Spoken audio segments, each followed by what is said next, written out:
Today's episode is brought to you by the Beer Gardens at the Tillery Hotel. It's high noon.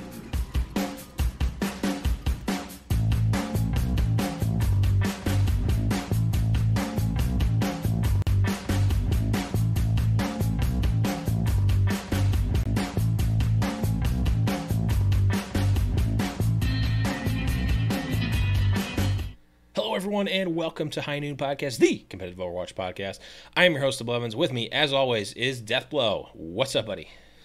Not too much, man. We are in full playoff swing. I am super excited and also a little bit dead inside, so we might as well get right into this thing. Oh, yeah, you're... All my horses are gone, man. I don't have a horse in this race anymore. No more horses. Anyways, more on that soon. Yeah, well, yeah, exactly. Just a little disclaimer, I guess, at the top of the show. I mean, let's just talk about it now. So, what I mentioned at the top of the show, the Beer Gardens at the Tillery Hotel is going to be the location of our meetup at Grand Finals. So, yes. Right now, unless something catastrophic or something happens and we can't do it at this time, it is going to be Saturday, Friday. Sorry, Friday. I've been telling people Friday, so that's good. I'm just for some reason thinking Saturday. Yeah. Friday night at 10 p.m. at the Tillery Hotel in Brooklyn at the Beer Gardens. It's like at the foot of the Manhattan Bridge. It's really close to there. It's a few blocks away from the arena itself, so you'll have enough time. Basically, the matches start at 7, and we needed to leave 2 hours in case they go the full distance, go 5 matches, need the whole time. So we couldn't start before 9, and then we couldn't start right at 9 either because we'll still be at the arena.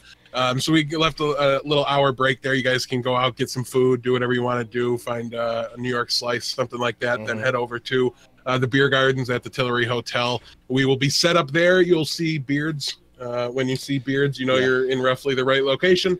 And also, it's going to be, I know Melorina and Blaze and Bob will be there. Also, I Play Games. Yep. Josh should be there as well. Josh's going to be there. I didn't know Josh was going too. I'm not 100% certain he's going to the match. He's going to be there, right? Because all his Overwatch buddies are showing up in town and stuff like that. So I did not know we were going to get to meet Ja. That's so awesome. Yeah, we're going to have Watchpoint Radio, the Cavalry, Omnic Lab.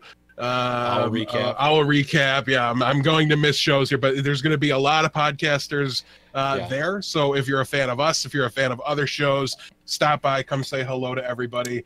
We're also basically carpet bombing everybody's Discord inboxes that's been on around the payload, things like that. So hopefully one or two, the casting characters from the Overwatch League, some recognizable names show up, other media members. No promises on that. All we can really vouch for is that both Blevins and I will be sitting there in the Beer Garden. But we're doing what we can to make it as fun of an event as possible. So hope to see everybody. My goal is for it to be the biggest thing and the thing that people want to go to on Friday. That's my goal. Yes. Is that going to happen? I don't know. It might just be me and Deathblow eating wings and alone, which is perfectly fine. I mean, we'll have a good time. We'll have a good time. We'll have a perfectly good time. But I've already talked. I'm not gonna name drop people because I don't want them to feel obligated or anything. Yes. Although I kind of want them to, but I'm not going to. We want them to feel obligated, but not because we outed them on the air. Right. Not because we outed them on the show. I've already talked to a nice hefty handful of different podcasters and media members and Overwatch League crew and cast and staff. And I've gotten a good reception thus far. So, it's going to be the place to be if you're going to be at the games, and even if you're just in the area. And I know we talked about this a little bit earlier. I don't think it's going to make it into the news, so we might as well just say it. The tickets right now, like if you don't have tickets, they're going for like $1 million now. Three times the retail price, which is like $180 or something like that. Right. So they're going for like $400 or something like that, close to that. I think it's between like 2 and 3 or so. Okay. They're going for a lot of money. So if you can't make it to the matches, but you're in the area and you want to hang out, that's where we're going to be. It's open to everybody. we don't even need to worry about getting kicked out because they were basically like, yeah, it's open to the public, anyone can come, doesn't matter, don't need to be a resident or whatever. So we're good. We are good to go there. That worked out much smoother than I was expecting. Yeah.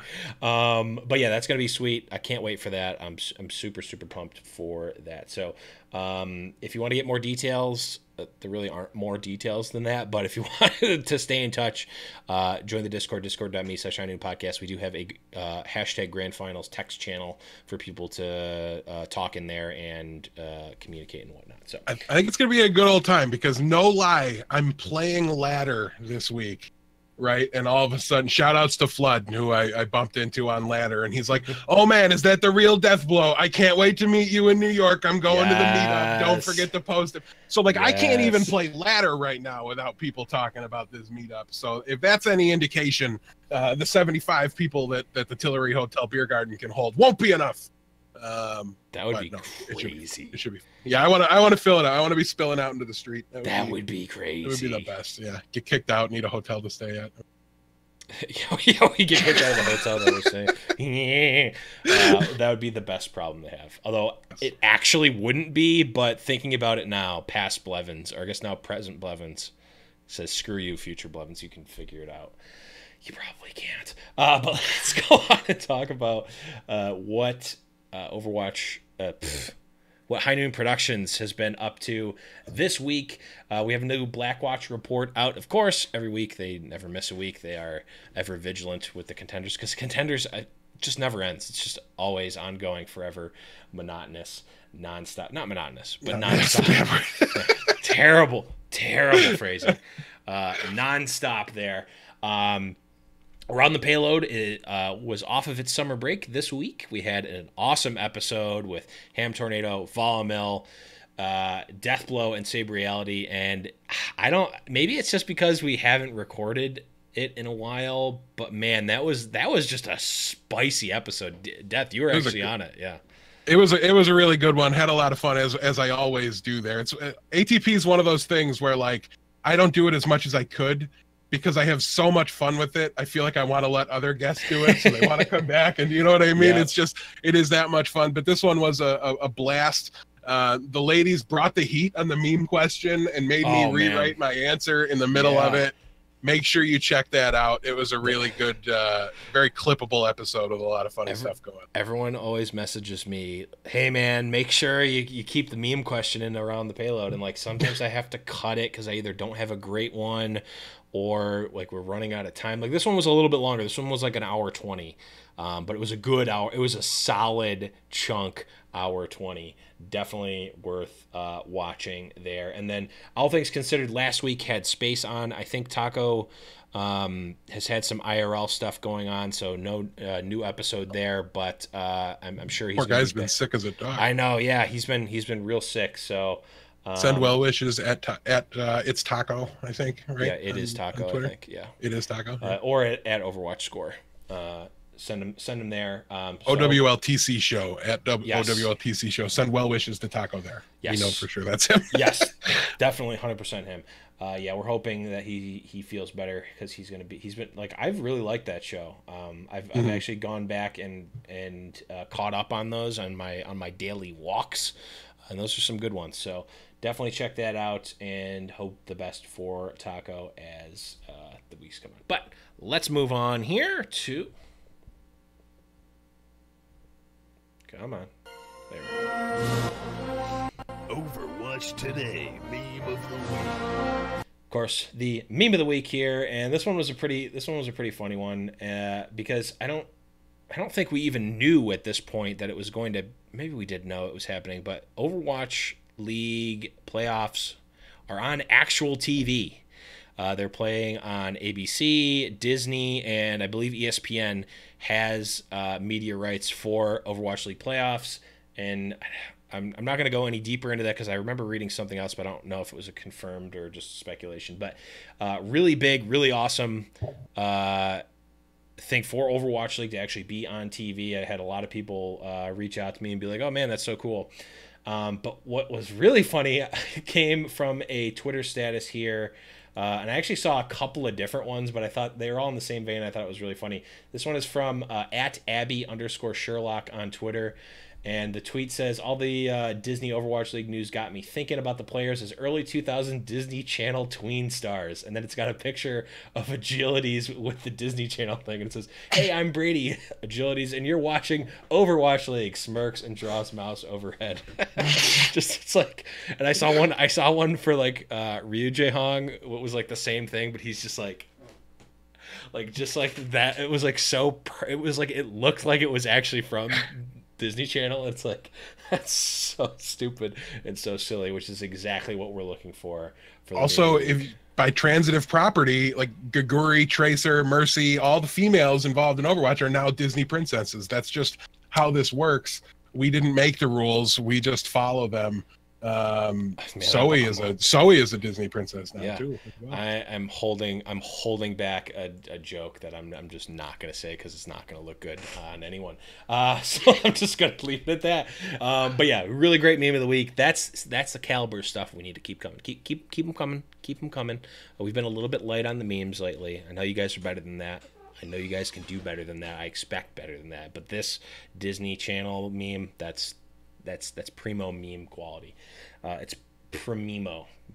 I have a feeling there will be plenty of memes, Blevins, once New York has been eliminated. I will burn you to the ground. Let's move on here to the next segment here. It's news. Got a couple of little news bites here. I guess we'll start with the one that I'm specifically not going to comment on, and this was what my joke was related to when it came to Disney princesses, and that's as much as I'll say. Effect already said too much. Don't care. Effect had a stream the other night. Actually, I think it was last night or maybe the night before. Basically, there's a translation of the stream. I'll put the link to the translation in the notes here. But basically, it's him saying about how he's having a lot of issues, and the long and short of it is it does not seem, based on what the translation said, does not seem like he's going to be returning to Overwatch League because of mental health issues and attitude issues, and just not wanting to, basically. Yeah, and this ties in with what we were talking about when it kind of initially started, and he went back, right? And it was a different narrative, but I'm like, props to Effect here for, I think, coming to the right decision. And it was my stance at the time that Effect's not in a state where should be in the Overwatch League. It's not a mechanical skill issue. It's a mentality issue. It's a mental health issue. He needs to get the help that he needs to get better, or he's not going to be able to help himself. He's not going to be able to help a team to succeed. And I honestly, I think it's a really big and important step for him to have recognized it on his own. You know, whether he got help recognizing it or not, he put this information out there, and it doesn't sound like he's been seeking out and accepting all sorts of help from what he said. So hopefully this kind of gives him the space he needs, brings him out of the spotlight, just gives him the opportunity he needs to get better.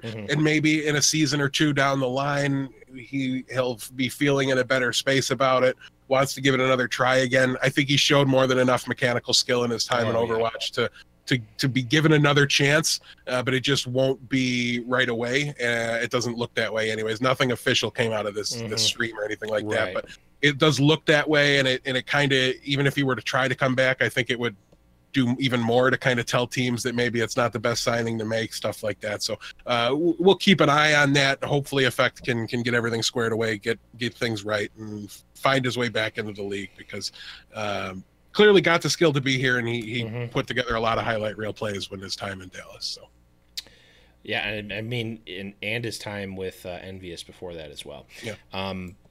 My only thoughts on it are that I think this issue is bigger than just Effect, and it's even bigger than just the Dallas Fuel and the team at the team level. I think it's more of a league and community level, where when this type of thing is happening, it's not a good look for anyone. And I'm not saying it's necessarily, Effect's fault or the organization's fault or anyone's fault, but this type of thing happening is not a good look for Overwatch League, and it's not a good look for esports.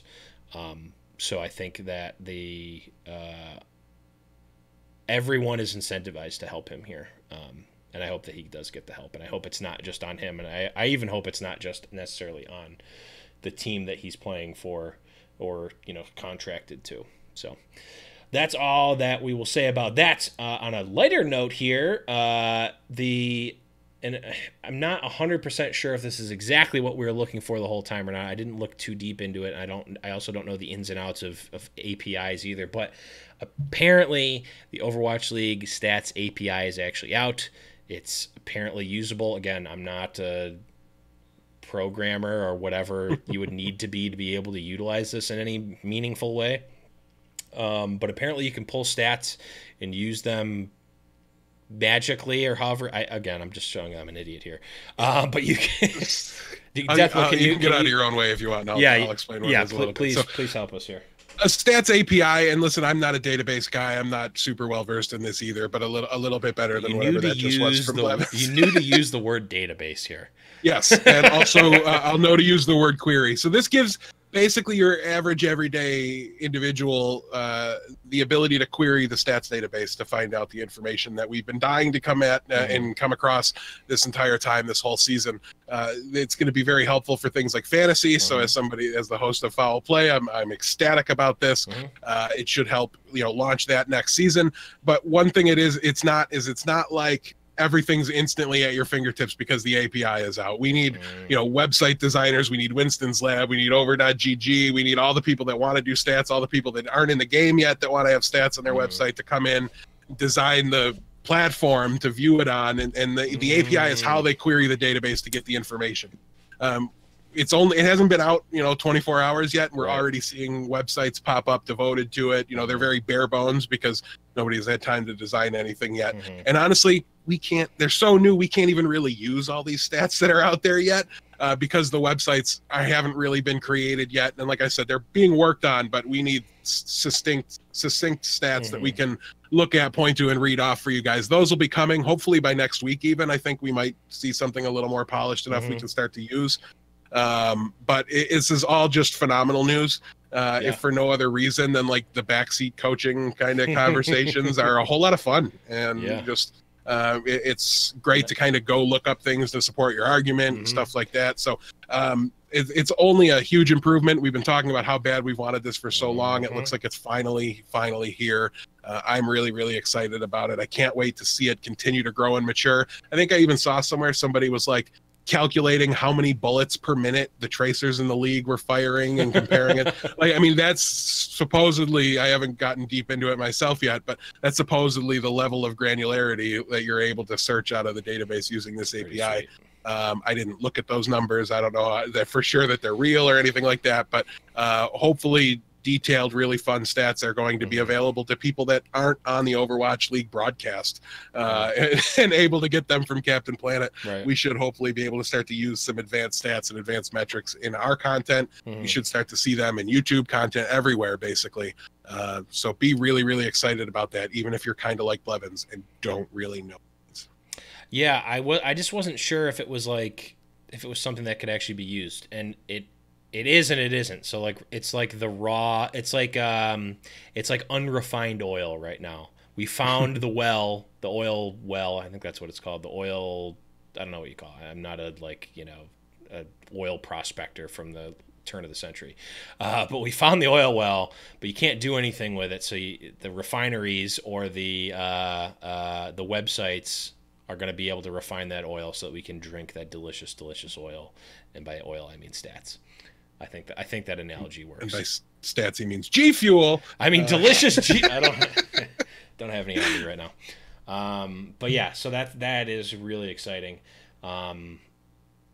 Season 2 should be nice and stats heavy. Hopefully, we'll have some real stats, not just screen scraping for fantasy. Yes. Fingers crossed. But last piece of news we have here is to the surprise of apparently some people. 3 people in the world. Jonak is our regular season MVP for the Overwatch League. Again, to the surprise of very few people. I think there were some... I don't want to say that like he was a shoo-in, but I think everyone was like, if it was going to be Jonak, no one was like, wait, what? They were like, oh, okay, yeah, they went with that one. Okay, yeah, that was it. There was, Fissure was in the. I wanted him to win it so bad. Fissure was in the discussion. Yikes! We'll talk about that in a second. Carpe. Who else? Probably was there any other people that were really up there for MVP? Striker, I think, had a couple of votes here. Striker had a few. Yeah, there was a couple here and there, but I mean, it was the Jonak show. Yeah, it's very clearly Jonak. The only like even controversial thing was like someone, I don't even remember who it was like talking about how like, oh well, they didn't explain their votes on this, and it's like, so do you not like MVP is not that like hard to, it's not that hard of a concept to understand, is it? Am I missing something? No, here? I don't. The confusion and the debate over this has always been really, really stupid to me. Listen, what most valuable player means to you is fine. I don't even care what the definition is. It's fine. That's a perfectly adequate definition. Literally, whatever you think it is, I don't care. There's a reason these votes are done by committee, and that's so it gets averaged out, right? So the East German judges score doesn't get to decide what this is. It's not, it's just combine everybody's definitions into one, everybody votes, and whoever comes out of it is the MVP. Right. There's 6 different ways to define it. All, like I said, all of them are perfectly legitimate. It's just a way to recognize somebody for a really, really outstanding, stellar performance. And I don't think many people, and this was honestly the least contested MVP race in like most sports that I've ever seen. Like, this was to me a no-brainer, and the vote got there. So yeah, there was like tweets of people complaining about the process, and we need transparency, and we need everything defined, and we need conversations. No, you don't. You really don't. If you want to have a conversation about it, just go start tweeting at people. I was going to say, start a podcast. About it. Yeah. Pretty basic concept MVP. It's around everywhere, and understand the quote unquote backlash for it, especially since like the only time the way the backlash would have made sense is if Striker won, or you know what I mean, or like any non-Jonak player won. I was gonna say if Jonak didn't win. Yeah. If Jonak didn't win. Yeah, I mean, if you want to take the literal definition, it's like whoever gets paid the most is the MVP. Go for it. And if you're on the committee, you can vote that way. That's fine, because you're gonna get you're either right or you're gonna get averaged out. That's the beauty of the MVP committee vote. I mean, you could do what I don't know where was the thing that we looked at, was that public information, or did we get something leaked? I'm just not gonna name any names. Some of the committee members voted just for their teams, or like coaches were involved. Yeah, okay, and like coaches. Honestly, I don't mind leaking it, but like it was like Tyrone. His votes were like Muma, Jake, Cool Matt, and like it was the Valiant went like Fate soon. You know what I mean? Like so. To me, you could take the coaches out of this thing, because we all know that they want to, they have their loyalty. They're incentivized to be loyal to their team and things like that. But even then, at the end of the day, I mean, it's not like those votes hurt anything. We got the right answer at the end. Right. Like there's no wrong answer for MVP, except for anybody that's not Jonak. I think what they should do is get it down to top 8. And then have a tournament of 1v1 on Kings Row. That's really the only way to solve. Listen, I'm the 1v1 on Kings Row god in the Overwatch community, apparently. If Jeff Kaplan is at the grand finals, we need to, wherever he is, in front of the entire arena. We need to jump. We need to rush the stage, because we know if the two of us are rushing the stage, there's no, like, they would need extra security guards to stop us from going up there. Oh yeah. Like, there's no way Overwatch. If we want to get on the stage, we're going to. But especially with me running diversion as well. Like, oh, he's got the block. Oh, the fullback makes it through. We've got a full tactical effort here. We're gonna have a play drawn up, and okay, edit that part out where we plot to run on the stage and ask Jeff Kaplan a question, a meme question. I mean, a totally serious. Challenge him to a 1v1 on Kings Rovers right now. Oh God, I wish I wasn't dripping in sweat right now. But let's move on here. For the first time in what seems like forever, we're actually going to get to do a little. It's tournament talk.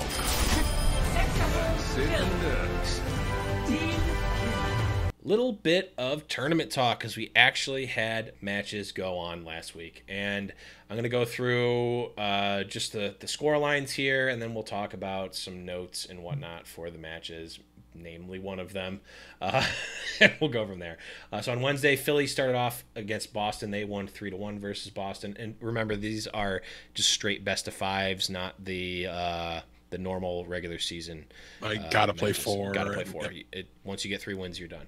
And then on Friday, so started off Philly versus Boston, 3-1 Philly. Gladiators beat London Spitfire 3-0 on Wednesday, and then for some reason, I'm assuming it's because of television, they skip Thursday and then go to Friday. Which, by the way, I know of multiple people who thought that the games are going on Thursday. Yep. I purposely blocked out my Thursday night. Because I actually fell asleep on accident and overslept. And I woke up 90 minutes into what I thought was the playoffs going on, and I missed the whole thing. It could just be one match. I mean, it might be over. Yeah. I was so mad, and then I'm just like, oh, Discord's not saying a word. Right. What is going on? I go into the app, and it's not even on. This is terrible. So they bamboozled me on that one. Yeah, I got bamboozled. So maybe they need to do something about that. Don't know. Maybe we need to do something about that. Yeah, maybe we just need to look at the schedule. It's not us, it's them. So Friday we have Boston beating Philly 3-1, but then Philly winning the rubber match here 3-1 versus the Boston Uprising. On Saturday, LA Gladiators need to win one match here. They start off not so good, getting 3-0'd by London, and then they also finish off not so good, getting 3-0'd by London. And that exact noise is the sound that happens when you take a fissure out of a team.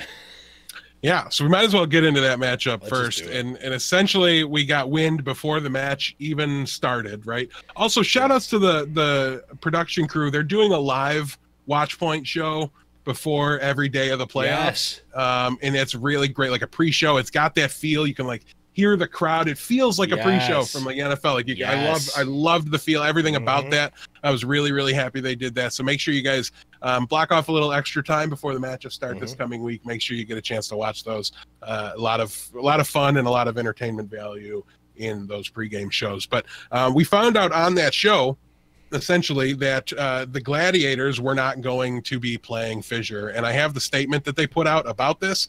And they said, the Gladiators believe that the most effective practice and preparation is necessary in order to perform well in the playoffs. With that, the team has decided that having iRemix starting at main tank gives the team the best chance to win. I repeat, the team has decided that having iRemix starting at main tank gives the team the best chance to win. iRemix has been training with the team to prepare in the most efficient way for playoffs and recently led the Gladiators to a decisive win against the Soul Dynasty during the last match of the regular season. So now we have to have a completely different conversation here. And to be honest, after the first day, Blevins, everything looked really, really good.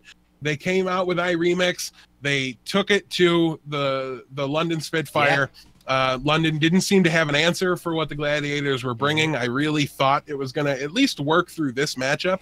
But obviously they came back on Saturday and did not take a single map. And now we have to just ask the question, on what planet, in what universe, does your team have a better chance to win if you take the best tank in the world out of your lineup? Now, there's conversations to be had, and their argument was, and Fissure kind of backed this up and seemed to agree with it, which just leads me to think that we're not getting the real story here. If I'm being perfectly honest with you, that, the meta says you need to have a really team-oriented, non-aggressive style of main tank play. Watching Saturday, it sure looked like London's main difference was to flip a switch and suddenly get really, really aggressive and push really hard and fast into the Gladiators. They made them contest every inch of the payload. Like, they started right outside spawn doors on defense, so that way, nope, you've got to kill us, all 6 of us, before you're moving this payload. They played very, very aggressive, and they dominated the LA Gladiators here. So I have some serious questions as a result of this decision, like, wonder what team Fissure's going to play for next season, and things like that. Like, I don't think you make this move. I don't think you make this move if your plan is to keep Fissure around. I think even on Saturday, Fisher was on Reddit and said he was sitting at home with Asher. He wasn't in the arena, able to be brought in after things slipped out of their hands. The decision-making process here from the Los Angeles Gladiators was so far off base, it's mind-numbing. And again, it was even funny. I was very blatant about how I thought about the decision when they announced it, but on Twitter before the match even played out. And then after the first day, it was like, I think it was Pesto Enthusiast messages me. He's like, this tweet did not age well. And then I'm like, oh, turns out on Saturday evening, I'm like, this tweet is like a fine wine, and it just aged perfectly, and it's at its best right now. Yeah. Again, there's no world, there's no scenario that I can even possibly fathom. And listen, I always thought iRemix got kind of a bad rap. I don't think he's a bad tank player. I just think he's not the tank that the Gladiators needed to succeed. And I think we saw that, rear its head here in the final day. To not even give yourself the ability to go back on it, right? Like, you make a decision like this.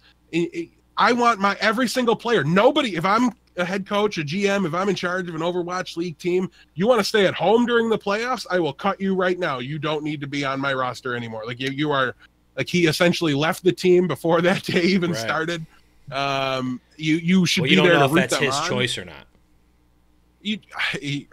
At the end of the day, if I'm that player, I'm in the arena, so that way when they throw up the bat signal, I can rip off my disguise and run to the stage and try to save things. Yeah. They took away, not only did they make a tragic tactical error that cost them their entire season, and also what was it, $50,000 or something like that. They didn't give themselves an out. They buried themselves so deep there was no chance to come back from it. It was very apparent to me that they needed to make that switch, and they weren't able to because they didn't even bring the guy to the stadium, which is just baffling to me. I'm just going to keep repeating myself if we keep talking about this. There's no reason why you should ever do that. What are you thinking? Okay, so before I throw more gasoline on the fire, because at the end of the day, I agree with everything you're saying here. I do want to note here that after the Friday match that they won, after the Wednesday match, after the Wednesday match that they won, iRemix was he wasn't the player of the match, but he was the interview after the match, and so he just talked about, like, his experience and what it was like being called up and all this stuff, and his attitude was perfect. He was like, I'm just glad that I finally got the chance to play again. I knew that if I was ever going to get the chance to play again, I needed to put my best foot forward and in scrims and whatnot. The coaches said I was going to be able to get a chance, and I got that chance. So amazing attitude and amazing work ethic for iRemix. Nothing against that, but at the end of the day, if you think about it like any other sport, literally any other sport, regardless of if the team you're playing against has a certain defense in basketball or football or something, you don't take out your quarterback. You don't take out, you don't bench your starting quarterback because the other quarterback is a better runner or something. I don't think that's how you usually do it. You're not benching LeBron James because the team plays 2-3 zone. Okay, I get that you can't play 2-3 zone in the NBA, but stick with me here. You don't bench your star player because the other team plays a defense. You might shift up how you play. Is it really, like, it's hard for me to believe that it is so out, like, that Fissure is just completely unable to play a different style of Overwatch, that he just wasn't able to show up to the event. Like, it's like, well, Fissure, man, like if you're the LA Gladiator staff and for whatever reason you think that you want to run the right comp and the right everything, and Fissure doesn't fit in that right now, or how Fissure plays doesn't fit into that, how are you not going, Fissure, these next 3 weeks you got to be more of a team player, even if it's just little things. We need you to still be you, but you need to be a team player here. Don't do this isn't, like, is it, I find it hard to believe that it's not in Fissure's wheelhouse to be able to adjust to a point where he's going to be playable at like where any team in the league would still want to play him regardless of what the meta says. I don't believe that. So I feel like even though Fissure has gone on Reddit and, like, there was a little bit of a feud, an online Twitter feud between him and Slasher, or not directly, but like things were being said and comments to comments to comments. We won't go deep into the Slasher news, but essentially it was very similar to the Boston thing that he put out, that there was internal turmoil. He wasn't getting along with the team and he wants out and stuff like that. That's completely unsubstantiated. But again, it's not Slasher making it up. It's Slasher getting reports from a source within the team, near the organization. We don't know who the source is. Only ESPN does. But it's just crazy. And I want to look at the stats here a little bit too before we move on, because we're not even talking about the team that wins and moves on here yet. But iRemix in his time in the postseason here, okay, he had 10 eliminations, he had 6.5 deaths, and he had 5,000 damage, again, per 10 minutes. Okay, we go to the regular season and we look at Fissure's stats, and it's 16.5 eliminations, it's 5.4 deaths, it's 6,000 damage. I mean, it is a very big difference between what these guys were able to put out and what they were able to output from just a stat perspective. Now, it doesn't necessarily mean we've talked about this before, how sometimes stats follow results a little bit, and we've got one 3-match set here to compare to a season's worth of success from Fissure. But the whole thing, it just didn't make sense. The Gladiators were a team that I thought outcoached a lot of opponents throughout the regular season on multiple occasions. I thought they outcoached my team in Houston, and they outcoached themselves this time in the final matchup on their way out here. And it's not all the iRemix versus Fissure debate. They brought Silk Thread back in, who honestly, he played okay. Like, I don't have any major complaints with how Silk Thread played. They were bringing Void in. Listen, Void was brought here because he was Fissure's old teammate, right? And then you have iRemix and Bishu who were together. So they bench Fissure and they bring in Void, who doesn't speak the same language as iRemix, their new tank. How are you supposed to get synergy under those circumstances on short notice, especially when your translator's Bishu and you benched him in order to bring Void in? They were switching back and forth. There were times when only half of the stage 4 roster that we were basically basing this team's prospects, for the playoffs off of, weren't there. And literally half the roster was turned over. What are you doing? It doesn't, like, you have to. And I firmly believe in sports, even though the meta was changing and there was going to be a certain amount of shake-up that happened there. If you were worried that maybe iRemix would be the better choice, that's fine. You prep him partially, right? Like, he gets some of the prep this time. Get him ready to go so that he can step in if you're needed. But you still throw out your best lineup and you make the other team beat it and force you off of it before you even consider changing it. This was just sheer lunacy across the board. We knew we talked about what would happen if Void came in, but Void didn't look great to me. I thought Bishu looked like the better player. I thought this team was at its best this weekend when it was even Hydration and Bishu on the field, not when it was Silk Thread and Void. And again, I don't want to throw this at the feet of iRemix. Silk Thread Void is something that's come up previously in the regular season. You have to put your players in an opportunity to succeed, and not one of those 3 players was given a very good opportunity to succeed. Void could have been, if Fissure was playing, he could have had a real opportunity to do something here. But I think honestly, just the Silk Thread and iRemix were just, they weren't going to be able to adapt and play at their best, because we only saw Silk Thread look good with this roster in 2-3 matches. We've only seen iRemix look okay with this team. Like, we've never seen him be standout, dominant, or anything like Fissure has been. The whole thing was just absolutely insane. And on the other side, we might as well move on and talk a little bit about London here. The last thing I want to say is 2 things. Is that I think you mentioned in the pre-show, like, we came to watch these playoffs because we wanted to watch the stage 4 team and the last 3-stage team that we have been watching grow. We didn't want to watch the stage 1 10th place team play against the London Spitfire. It was like London Spitfire called in a favor and was like, we want to play against the Florida Mayhem for this match. And they're like, okay, well, Fissure's not playing. And it's like, was it in the clause of the trade that they had to throw in the playoffs if that came up? Like, I don't understand. Like, how do you not?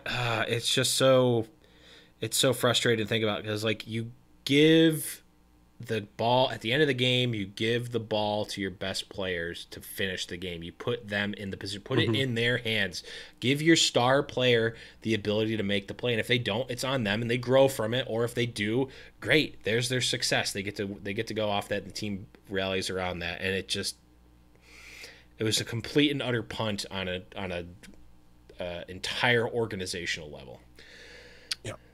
And now on the London side, they actually did, I think, we talked about what they were going to need to do to win.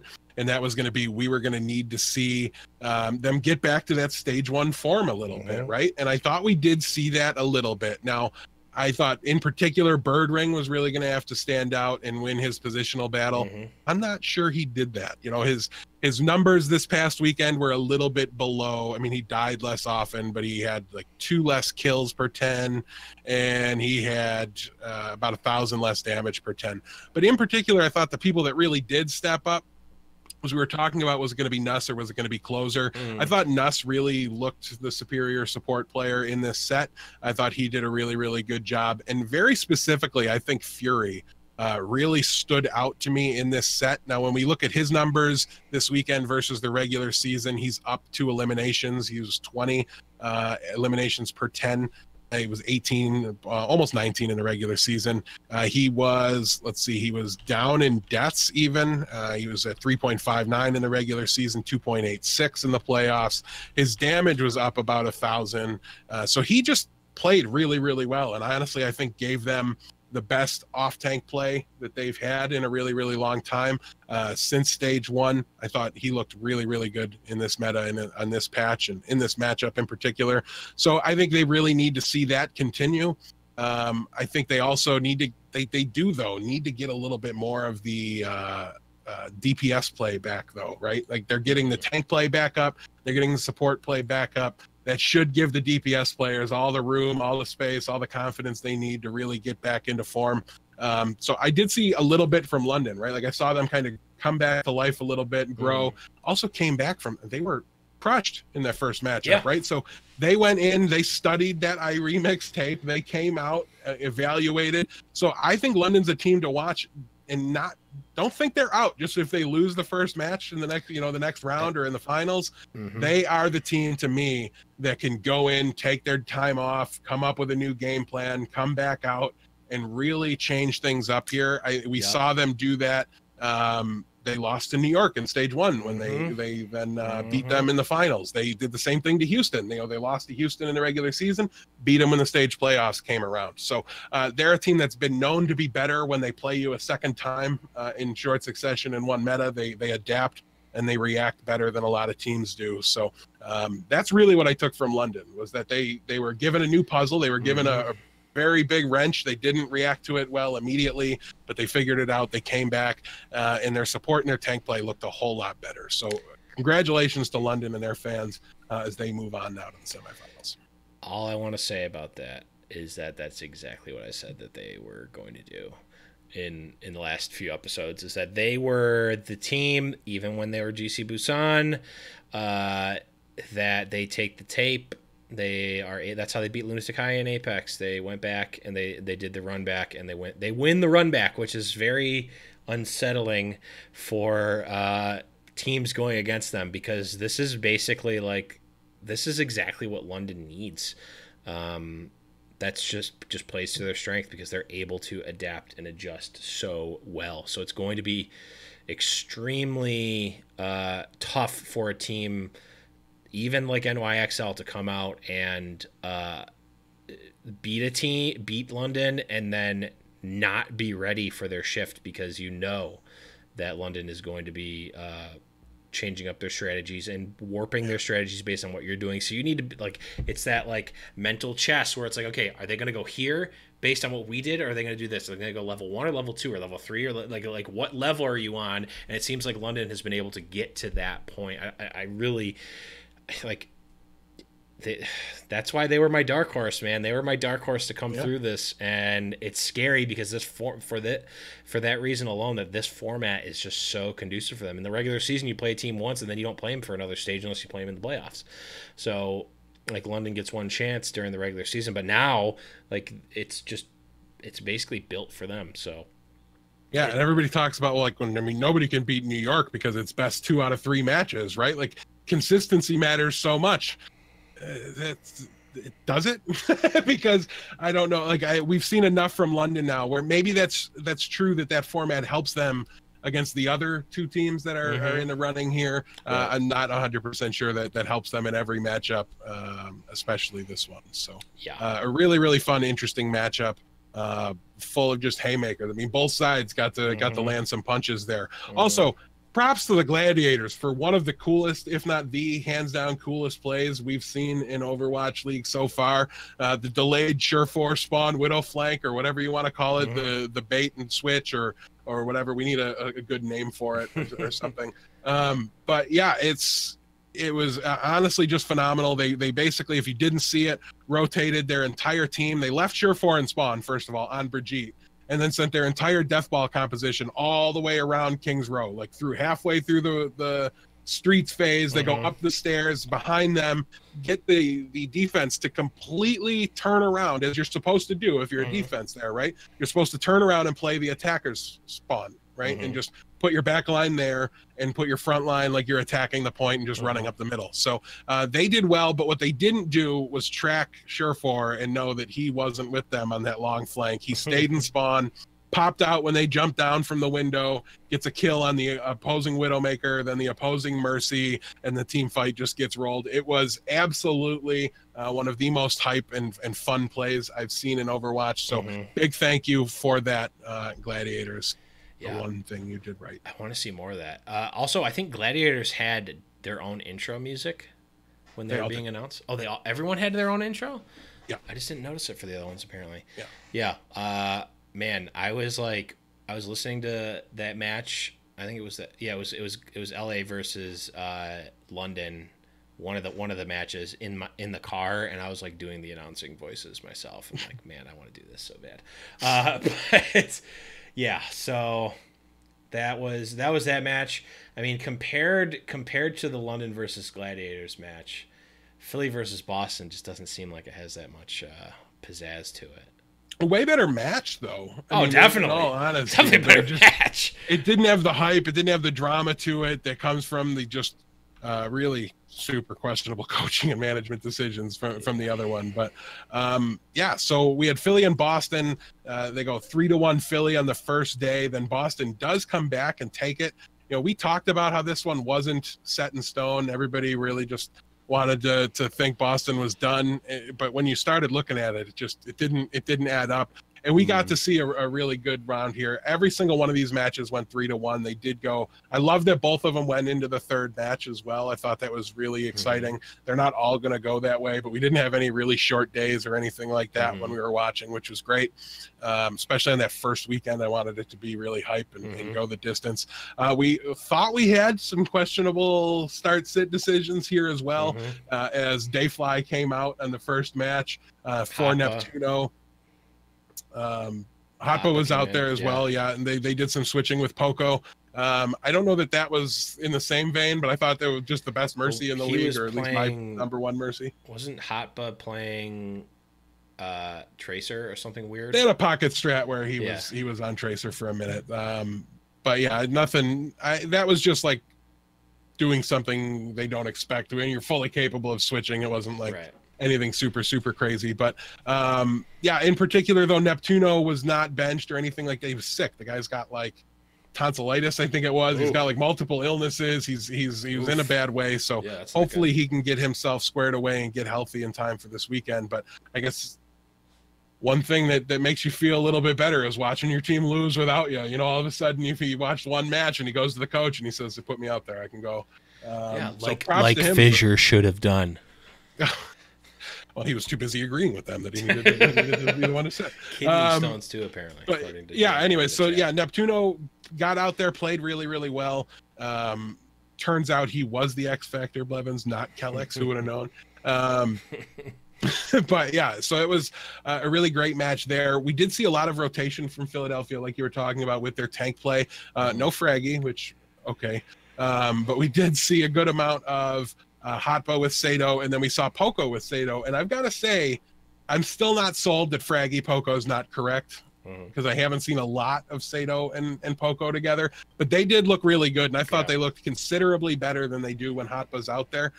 So I'm really hoping to see more Poco as opposed to less Poco as we go into the next stage of things here. I do expect we'll see a good, some rotation. We'll see both of them out there. But I do think they're at their best when Hotba's on the bench, unfortunately. So I don't know how much we'll see of that, but I guess we're gonna find out soon. Hopefully they were able to look at the tape and realize that they were a more dynamic, more deadly team. Like all the smart, intelligent plays can go out the window to a certain extent when you've got playmakers that are out there getting the kills. That needs to change your strategy a little bit. It's a wild card factor. And I thought Poco definitely brought that. It was really great to see him get back on the stage a little bit. But yeah, otherwise it was an interesting match. I thought the DPS players for Philly really went kind of back and forth as to who was outperforming and who was overperforming. EQO finished really, really strong in the set here and played really, really well to close out Boston. Boston did a pretty good job too, though. I've got to say, they showed a little bit more ability to adapt to the meta than I thought they would. Mistakes had some really big moments in that second match, which they were able to win. He pulled out some really clutch plays, did a really good job with that. So I was very happy to see. Well, I was very happy to see them lose, if I'm being perfectly frank. But it was nice to see them make a game of it, not really to be a blowout, which a lot of people were calling for. So props to Boston and their fans for fighting the good fight and putting a good foot forward there. Honestly, I thought they looked better leaving that match, obviously, than the Gladiators did, because at least they weren't making really crazy decisions or anything like that. So yeah, it was a really, really fun match there as well. I got the result I wanted, which definitely helps me to enjoy it. But yeah, we will see. And that does set the stage here, Blevins, for our next two semifinals matchups. Your New York Excelsior, finally, after 6.5 months of waiting, are going to play a relevant match of Overwatch again as they go against the Philadelphia Fusion next week. And then we were robbed the battle for Los Angeles, Blevins. I'm furious about it. But we have the Valiant going against London. So yes, so in just a second we will. Oh, let's break it down. Had to get the drop in there. Yes, why don't we break it down now? Before we go through this Philadelphia New York match, let me just put it to you like this: as many of you can probably surmise, the map records are very much in favor of New York here. They have a roughly 70% win rate across all map types. So before I even looked at what the actual map scores were, you can tell that the maps are going to say New York. But we'll still go through it, and then I think, well, I guess we can start it off at the top. And now we'll wait. I'm just going to go through those, and we'll talk about the match as a whole afterwards. So on Dorado, we've got Philadelphia at 7-4 at a 64% win rate, and then New York is 9-4 with a 69% win rate. So this is actually one of the closer ones here between Philly and New York, but New York is a slight favorite here right off the top. If you want to flip it, go ahead. It's still not going to matter, but it is slightly in favor of New York. We go to Oasis, which is 9-9 for Philadelphia, 12-4 for New York, a 25% favorite for New York here. Moving on to Eichenwalde, we've got 4-2-1 for Philly at 64%, 4-1 for New York at 80%. So again, almost 20% favorite for New York. And then map 4, even if you flip the first match over to Philly, you've got map 4, which is Volskaya, 3-8 for Philadelphia, 8-3-1 for 71% for New York. So at worst, the maps are telling us that if it's under 20%, you can flip it over, and you're still seeing New York win this one 3-1 based on the maps. For reference, Junkertown is not looking better for Philadelphia. They're at a 17% win rate, while New York is at a 75%. And then if for somehow it got to this tiebreaker 6th map, it's still not looking good for Philly. No. It's 7-6 for them at 54%, 10-4 for New York, 71%. So all things map are pointing towards a New York Excelsior victory, like we might have suspected. Yeah, the Fusion are running around with like human map records, like they're mortal, like they have bad maps, and then there's New York who doesn't lose. And we did see, I want to point out, we saw these numbers at times mean literally like less than nothing, like they had negative meaning. Last week, we saw Boston win maps they hadn't won, hadn't won, they lost Volskaya, which they had never lost before. Right, lost Volskaya, which had literally not been lost by them before. They were like 10-0-1 going into it. So it all goes out the window 100% when you get into the playoffs, and it just has to happen. And momentum and nerves and all that stuff get baked into it. So, but keep it in mind, it is a good reference here. Yeah, exactly. Like we've talked about before, like your consistency, your average, none of that matters in the playoffs. You need to perform at your peak here. Which still bodes well for New York, but still. So moving on to the second match here, Junkertown for Philadelphia. We already talked about it. Not looking great for them. Heavily in favor by almost 60% for New York. They're 9-3 versus Philadelphia's 2-10.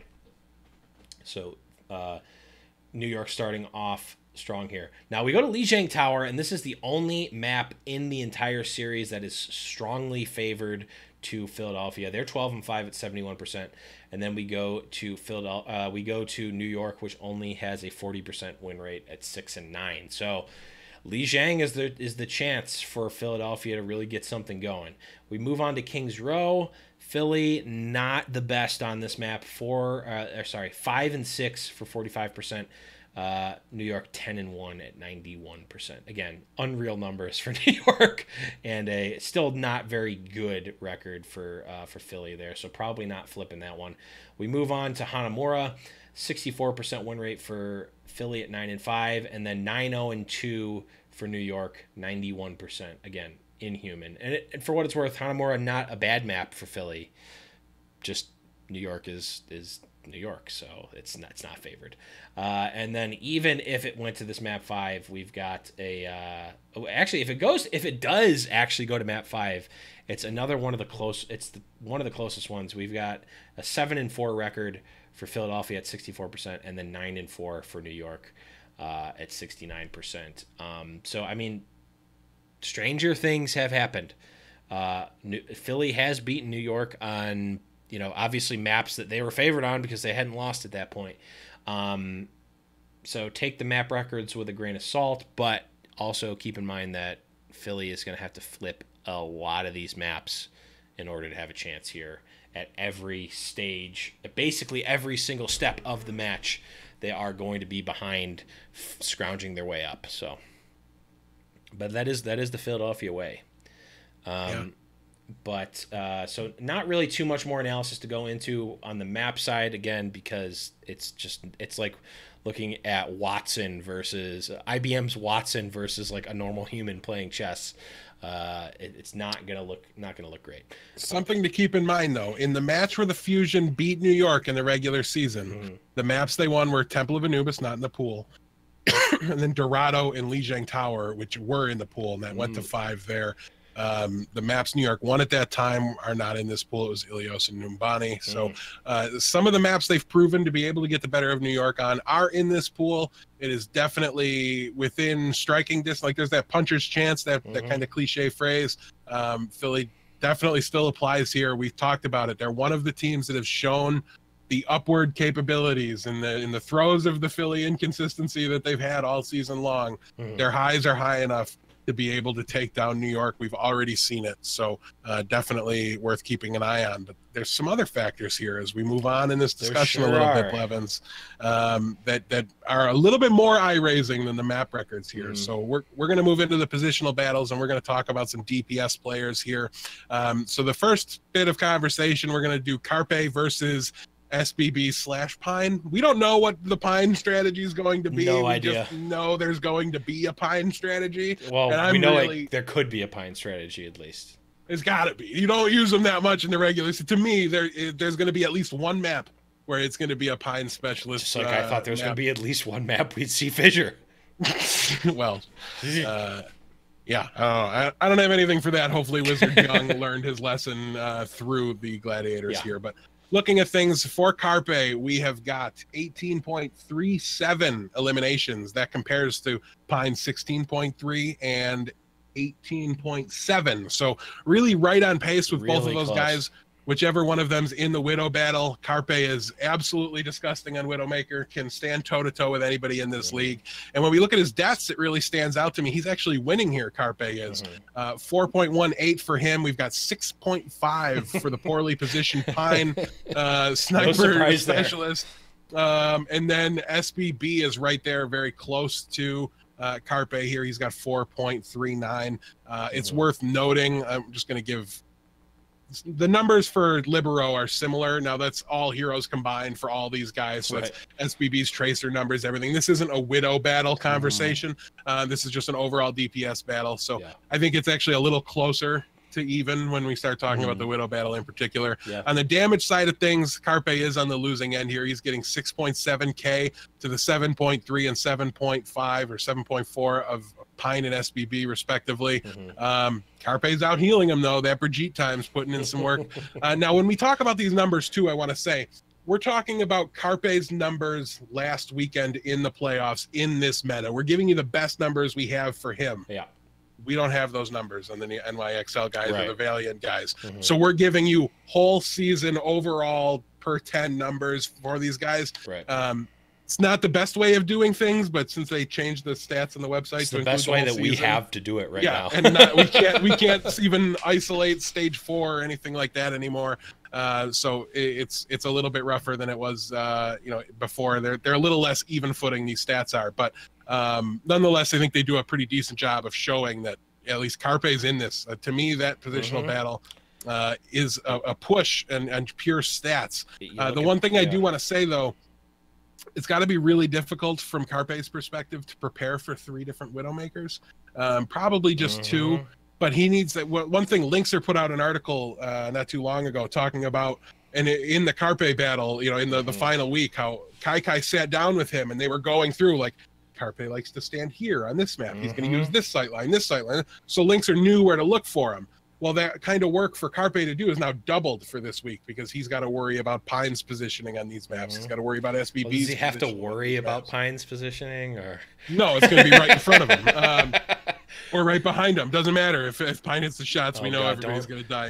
Don't say Spider Pine ever again, please. Spider-Pine. Oh God. We need to see it. Let's put Gibraltar in the map pool just for Blevins' heart attacks or whatever he's going to have here.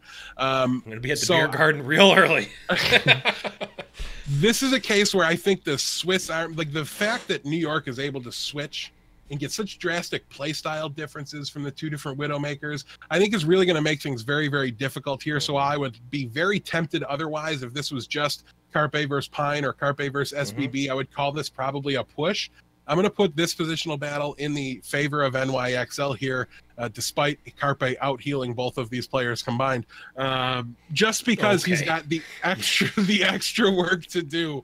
I'm sorry, over doubles the healing of both of these players combined. But yeah, again, this is a DPS conversation. I'm just looking for something to poke at Blevins about because he's getting too big for his britches over there. It's you have no idea how frustrating it is to share a podcast stage with somebody who's rooting for the number 1 team before the season started and just got massively lucky for that's super frustrating. So I need to find these weird things like Carpe's healing numbers to give him a hard time about. Forgive me.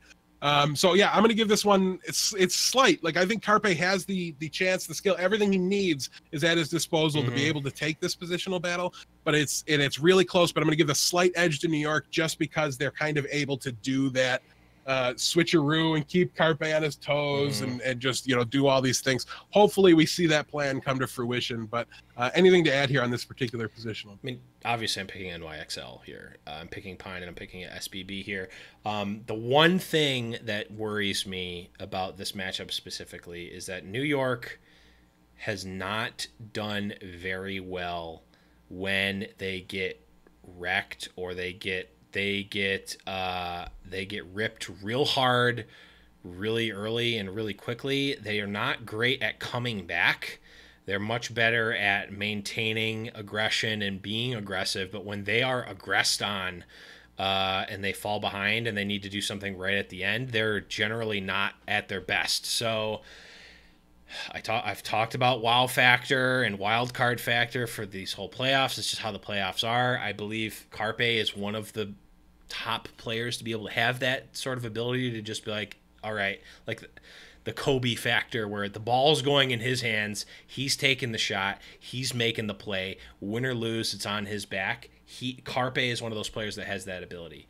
Pine also has that ability somewhat, but he's like a sub player that has that ability. And he also isn't the type of player that necessarily wants to have that pressure on him. Some players love that, like that killer instinct of just being like, I know the pressure's on, I perform even better. Pine doesn't seem to be that way necessarily, especially in the early, when we first saw him, and everyone was like, oh my God, how are you not playing Pine? How are you not playing Pine? It's like, well, Pine is not that type of player. He's a specialist that comes in and does a very surgical job. He wants to come in on map 2 or 3 and dab a bunch and then leave before the decisive match comes in. Exactly, you know? Which is fine because that means that they're winning. But the pressure is going to be on, I think, from the very beginning.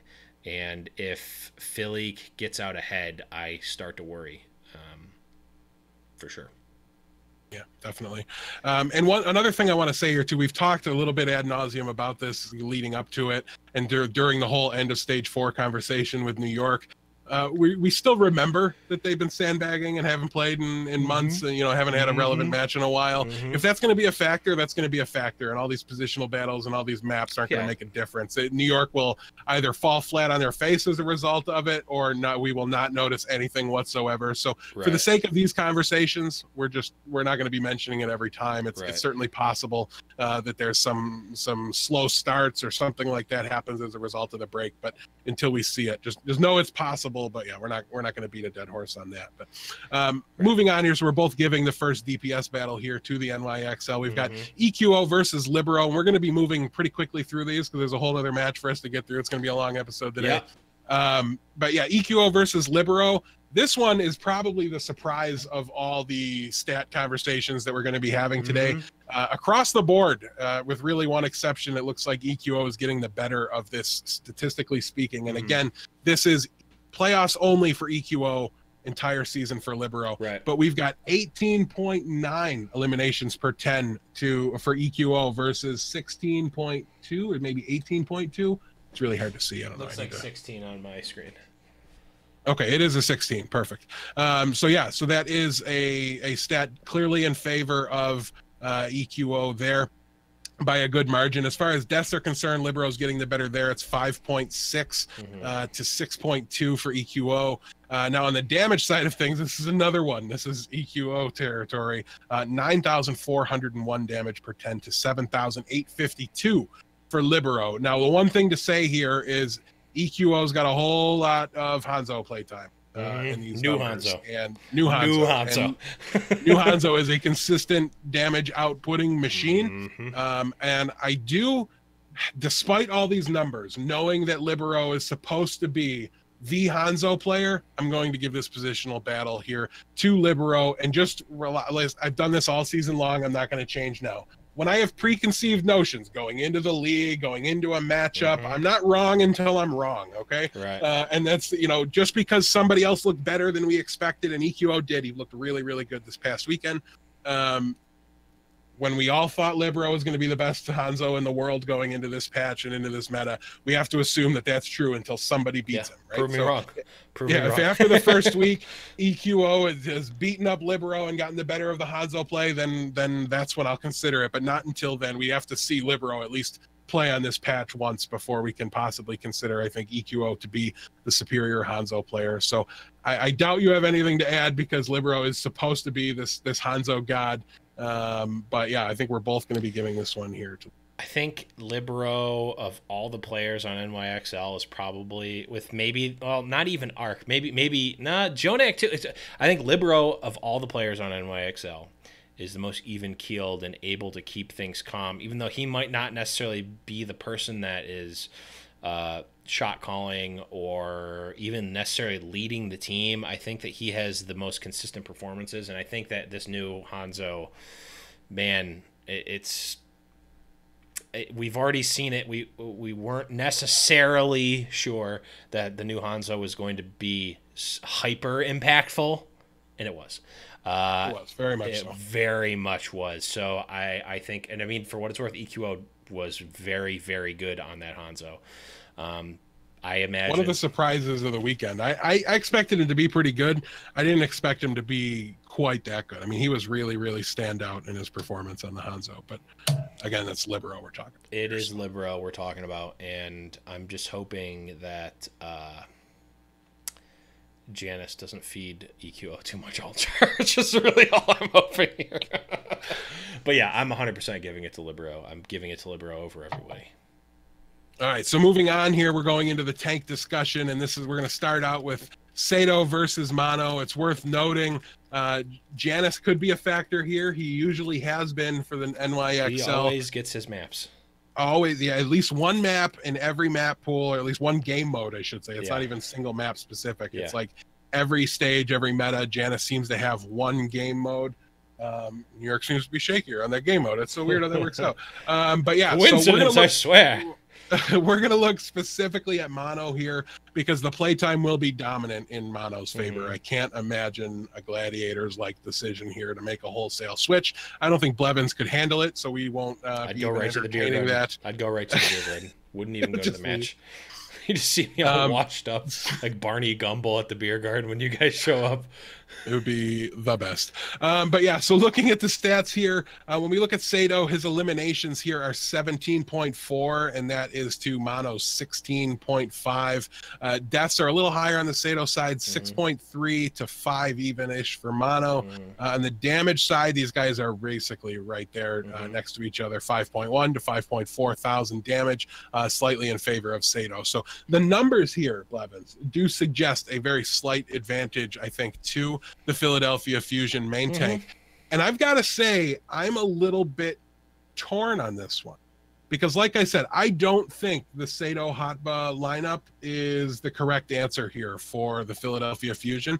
But I think Sato plays on another level when he's with Poco. And I think just the synergy or whatever it is, maybe it's just somebody else out there making plays, drawing some attention, like just Hoppa is apparently too passive. I don't know if that's the right way to look at it, but yeah, so it's a very interesting conversation here. And knowing Mono might step himself out some, I'm tempted to just throw that out, right? Because I think Sato's gets the win in that battle if it's Jonas in, and I think Mono gets it if it's Hotba in on the other side. So I'm honestly going to call this one a push. I'm not the biggest Mono supporter. He doesn't have a ton of gaps in his game. He doesn't have glaring weaknesses, things you can exploit in his game, but he doesn't step up and make big plays. That's something I saw from he's not that wild card kind of player, but that's something I saw on a couple of occasions from Sato this weekend when he had Poco out there with him. I thought he was able to step up and make some of those plays, but at the end of the day, I'm just so unsure of which I'm going to get from each team going into any given map that I'm just more tempted to call this one a push. So let's hear your reasoning for why you're giving this one to NYX. No, I honestly, in this matchup specifically, I'm not opposed to giving it a push because the Mono Janice slot has never been the star piece of NYXL. Like they're like, the reason I hate is a strong word. The reason that I am concerned every time Janice goes in is that he throws off the chemistry of the team. He's too aggressive when they don't want to be aggressive. I wake up in a cold sweat every so often just thinking about Janice just jumping up to that same point in Horizon Lunar Colony and just dying over and over and over again to Soul Dynasty. And it just enrages me thinking about that. But Mono, like you said, no real gaps in his play. He's a very, very good main tank, but like you said, no wild card factor, no wow factor. Now, that's not necessarily to his detriment. Honestly, you don't want to have a team that has too many wild cards because then all of a sudden you've got no substance. You need to have that backbone, and I believe that him and Mono and Meko are kind of that backbone. But against a wild card player like Sato, I'm fine with it being a push, or even if I had to choose one of them in this specific matchup, I might even pick Sato, maybe. But I'm not going to, but maybe I would. Mono's the tank player that I call kind of like the perfect average tank. But I could just be completely wrong because, like you said, like New York might not want that from their main tank. Like that could not be what they're about from that position. Right. Like maybe that wouldn't be best. And I don't know. And unless we knew what they were trying to do or what their game plan was. You know what they're trying to do? Enable Jonak. And when Fissure is out jumping in the back lines, it's not as and Janice jumping up and just dying. That's not enabling the core strategy of enabling Jonak. Right. Without, well, all we can judge is what we see, right? And that to me at the end of the day is it's a main tank player that doesn't make big plays and he's not flashy and he's not a weakness either, right? He's just kind of like that baseline, perfectly average, acceptable owl level, very good tank player. Backbone in a way. Yeah. Like the backbone's not making any flashy plays, but it keeps you standing. So that's what we're looking at there. Again, so we're going to call this one a push. Again, we're still 2-0-1 here in the battle here, leaning NYXL. But moving on here, we're going to go into the off-tank category, and we're going to take a look at Meko in particular. Blevins, why don't you read those stats? Because I didn't grab Poco's for the thing, and I want to be able to read those out. Yeah, so we've got Hotba here. Again, Hotba with his previous performance, Meko with the full season here.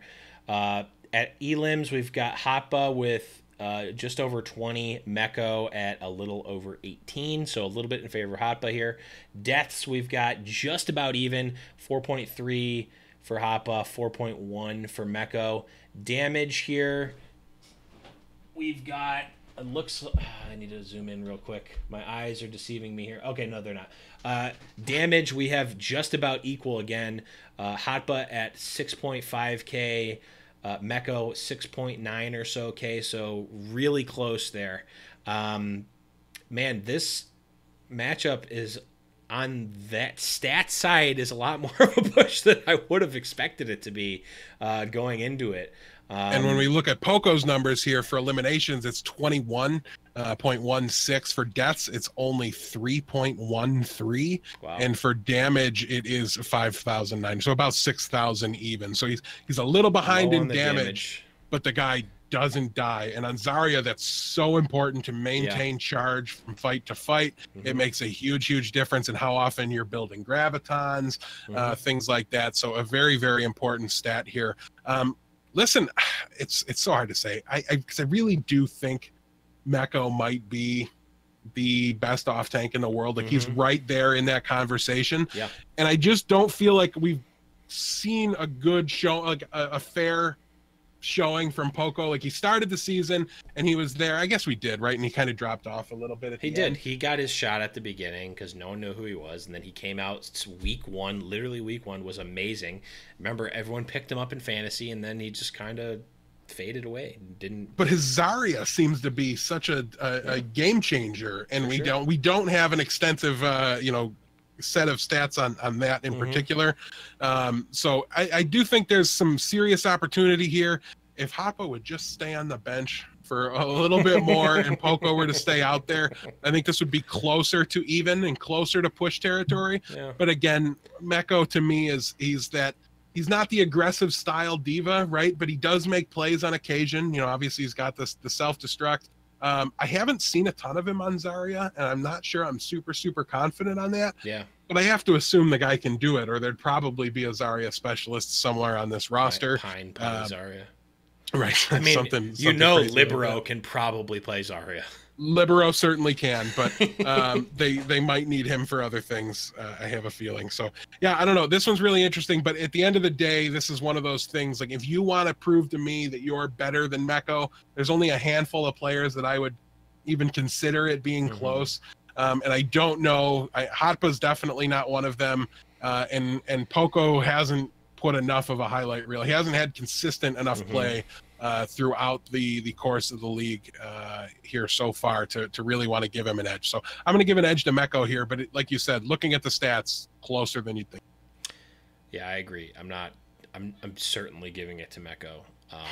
But man, that stat line. I mean, again, like you're also factoring in basically a whole stage of air quotes sandbagging or whatever you want to call stage 4 for NYXL. So it's, I guess, technically lowering the stats per 10 a little bit, but maybe not so much. But it's worth noting though, Poco has the most eliminations of any per 10 of any player from last weekend. He was by far the number 1 guy as far as that was concerned, and split his play time pretty evenly with Hotpa, who curiously enough was number 2 on the list of players with the most eliminations per 10. Splitting playtime doesn't affect your per 10. No, not per 10, but it just by saying he's going to be out there a good amount. Like, we should expect him to be out there at least 50% of the time, if not a little bit more. So for sure, I think it's definitely a lot closer than if you would have asked me before seeing the stats. I would have said it's not close, and it is on paper. So take that for what it's worth. Moving right along here into the support category we go, and we've got Neptuno versus Arc in the support line. Neptuno, the man with the illness, everything, this past weekend, his stats were 6.46 eliminations per 10. Yeah, 6.4. He's a mercy, by the way. That's per 10 minutes, guys. And then deaths was 3.53, damage 1,155, and then healing 11,334. Arc's numbers, because we do believe it's going to be going back to Arc, not Animo. God, I hope it is. Support. Animo did really, really well. Honestly, he's one of the better Mercy players in this league. He's a great Mercy player, but again, like, NYXL needs to stay composed, and they need to have their shot caller in. Don't do what Fissure did. Don't do what the Fusion did at one point. When you've got however many stages of experience with these guys, lean on it, use it. Otherwise, it was wasted. And what were you doing during all that time? Arc's numbers here, though, are 2.24 eliminations per 10. 3.21. The deaths are very, very similar here, a little bit less for Arc. Damage is a Mercy stat, and it's not Neptuno, so we won't read it. And then the healing numbers are rounding up, and so it's 10.9K here for Arc. So Neptuno last weekend out-healed the average Arc, out-killed by a long shot the average Arc, and died about the same amount. Listen, I've been on record. To me, this is the number 1 versus the number 2 Mercy players in Overwatch League, and I don't think the gap is particularly close between them and number 3. But I do think, and I said it last week, and I'll say it again, Neptuno's ability to flip the switch, and like, he doesn't cost you anything. Like, he's not out there dying much more than everybody else to make it like these eliminations aren't worth it. There seems to be no downside to Neptuno going on his killing sprees. So if you're telling me I can have a on par with Arc Mercy player who all of a sudden frags out and wins team fights because he killed 3 people, I'm taking that all day, every day. I'm giving this positional battle to Neptuno. Blevins, why am I crazy and wrong? Well, I mean, the stats don't. I mean, the stats do. I mean, the stats do deceive here, because they don't lie. They just deceive. Neptuno had a good performance last week, and this is the average Arc across all of the stages. So take that into account. I'm not sold on the damage. I just don't care about it. Like, I just don't care about the damage that a Mercy does. Arc is going to be contributing more so to the team with non-stat worthy things. Like, he is the shot caller. We've seen, I mean, Animo has had good performances, but we've seen the difference between Animo and Arc, and how difference between NYXL when they have Animo versus Arc, and when Arc is out. And what was it, stage 2 that Arc was injured, and it came in and they lost, and it just wasn't good. Arc is a linchpin of NYXL, whether it's stats related or not. He's an amazing shot caller. He understands and perhaps even orchestrates the Jonak-centric strat that has led NYXL to much success this entire season. I mean, if this were just a 1v1, okay, sure, I might pick Neptuno here, but given the full scope of both teams, I'm picking Arc over Neptuno here. That's okay. You picked Calyx last week too, and we all know who was right that time. Yeah. I want a no, consistent. I mean, this time though, it's fair. When it was Kellex, I thought you'd lost your mind. When it's Arc, you could be 100% right, because I did go back and look at the full season numbers for Neptuno, and Arc does outperform him a little bit. But again, this is the playoffs, and it's those playoffs. The magnification of that one fight when Neptuno goes crazy, and especially when you're taking down, like against New York, it's different. Getting a pick is different against New York than other teams, because if I kill Jonak, it's not the same as killing Zenyatta on every other team. Right. You know what I mean? So and sometimes, but though, if you don't kill Jonak and he just goes and kills everybody else, go back and check how often has Neptuno killed Jonak in the season. Well, at least once. I bet I can count it on 0 hands. I don't know. I don't know about that. I feel like I haven't checked anything, and I'm pretty confident in my answer. it's the classic Blevins confidence that I've grown to know and love over the years here. And know that you probably should not check it, because you know I'm probably right. I don't know. I mean, listen, the odds are that he probably hasn't killed any player you can name in the league. I don't think it's less likely to have happened because it's Jonak, because he does it with Valk. I'm sorry. Even Jonak's not hitting a Valk Mercy with regularity like that. Anyways. Man, I wish Captain Planet I wish I could ping Captain Planet and just get stats on the fly. Like, I wish this was I wish we should get... Pretty soon, Blevins, you can just go to the website. Well, we should just get Captain Planet... We should have Captain Planet be part of the show and just pop up little stats at the, like, right below our faces, like, as we're talking, like stat checking. Blevins we don't even know that, Blevins right? Is, right, we don't even know. It's just for the He just sits viewers. there and makes us look like idiots. Blevins is 80% off on his estimation of how much this. DeathBlow has been wrong 75% of the time throughout Overwatch season 1. It would be phenomenal. We need our own Captain Planet. Yeah. All right, so anyways, here we're going to go on and talk about the last positional battle. That is Boombox versus Jonak. Why, Blevins? Why, you say? Because how much Zenyatta did we see this past weekend compared to every other weekend of the season? A whole lot less. I don't care. Would not. NYXL doesn't care. Jonak doesn't care. They better care, because they have to play in this meta, and they have to plan for this meta. So even if it's not changing their game plan, they have to plan for it.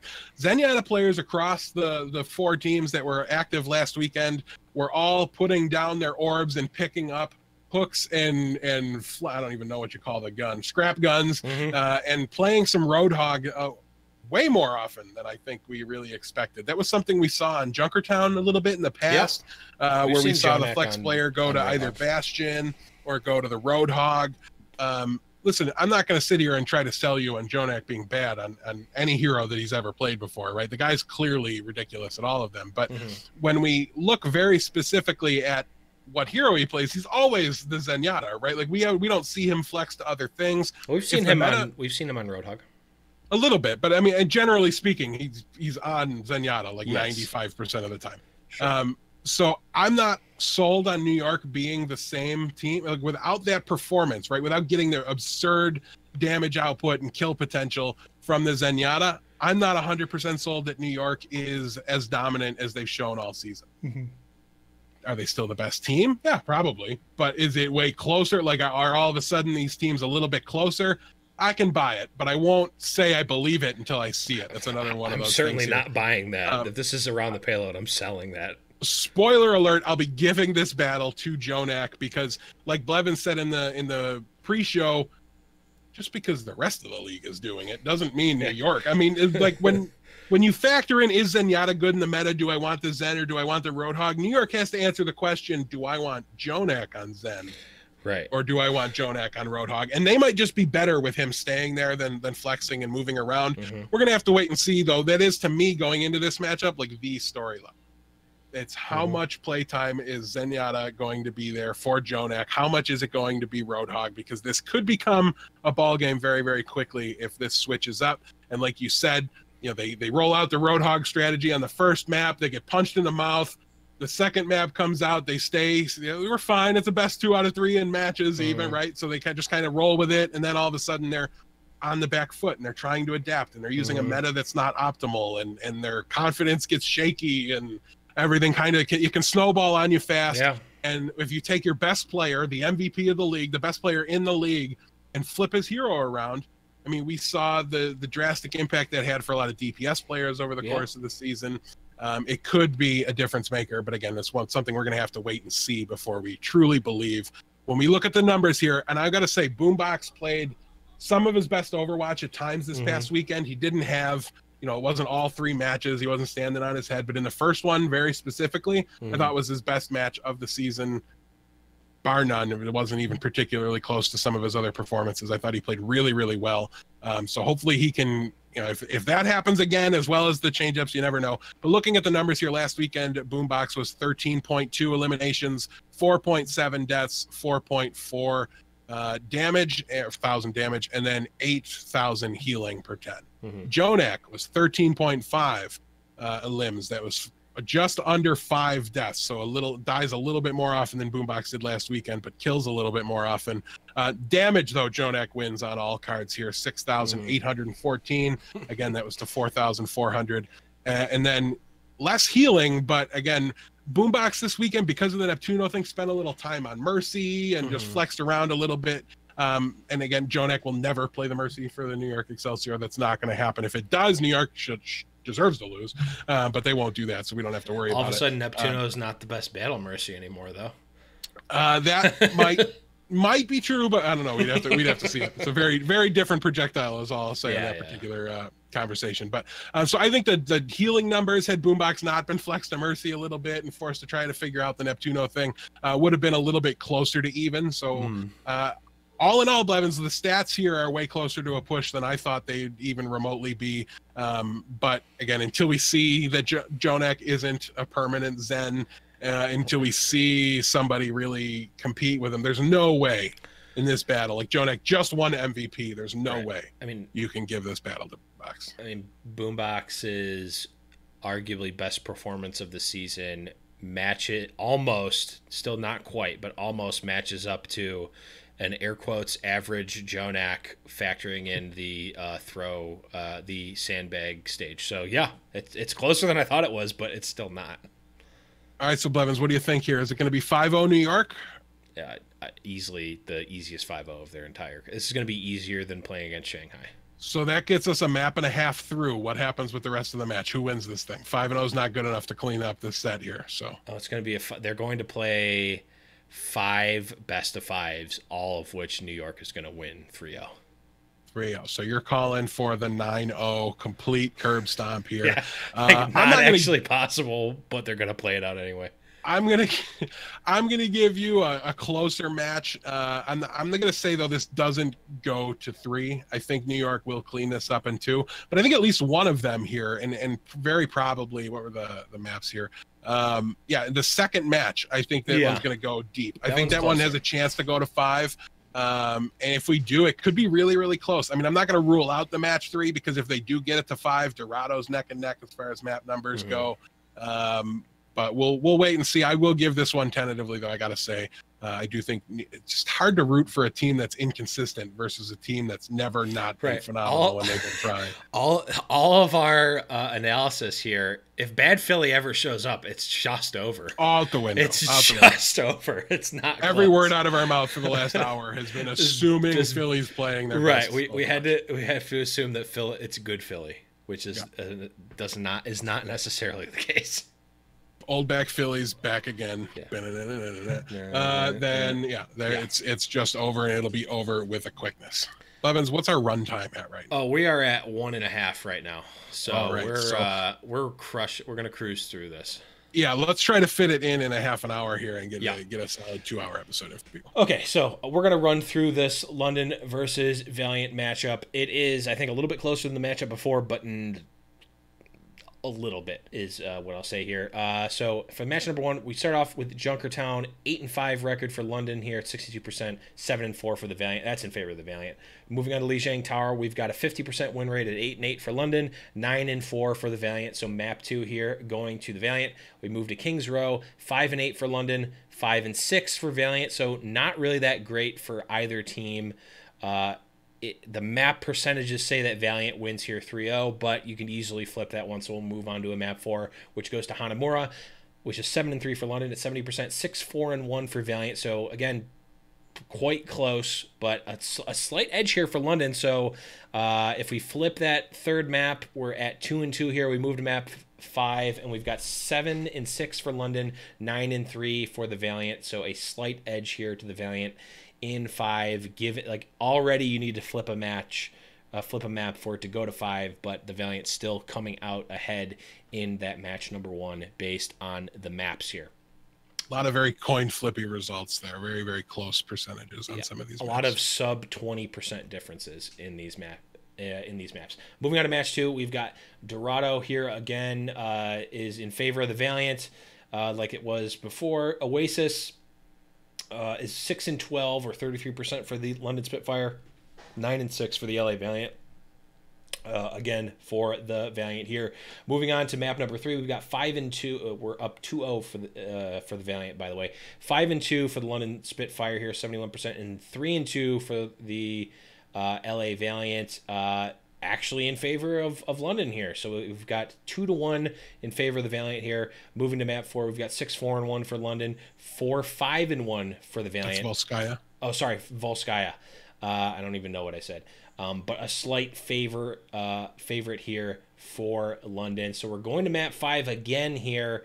8-5 for London and 7-6 for the Valiant. So very, very close, but a slight edge to the Valiant here. He went quick through that, but the map order there, you weren't like naming the maps at all. You were just giving map numbers. Oh, sorry. It was Dorado, Oasis, Eichenwald, Volskaya, and Junkertown. There we go. I'm trying to rattle this off. We've got 24 minutes.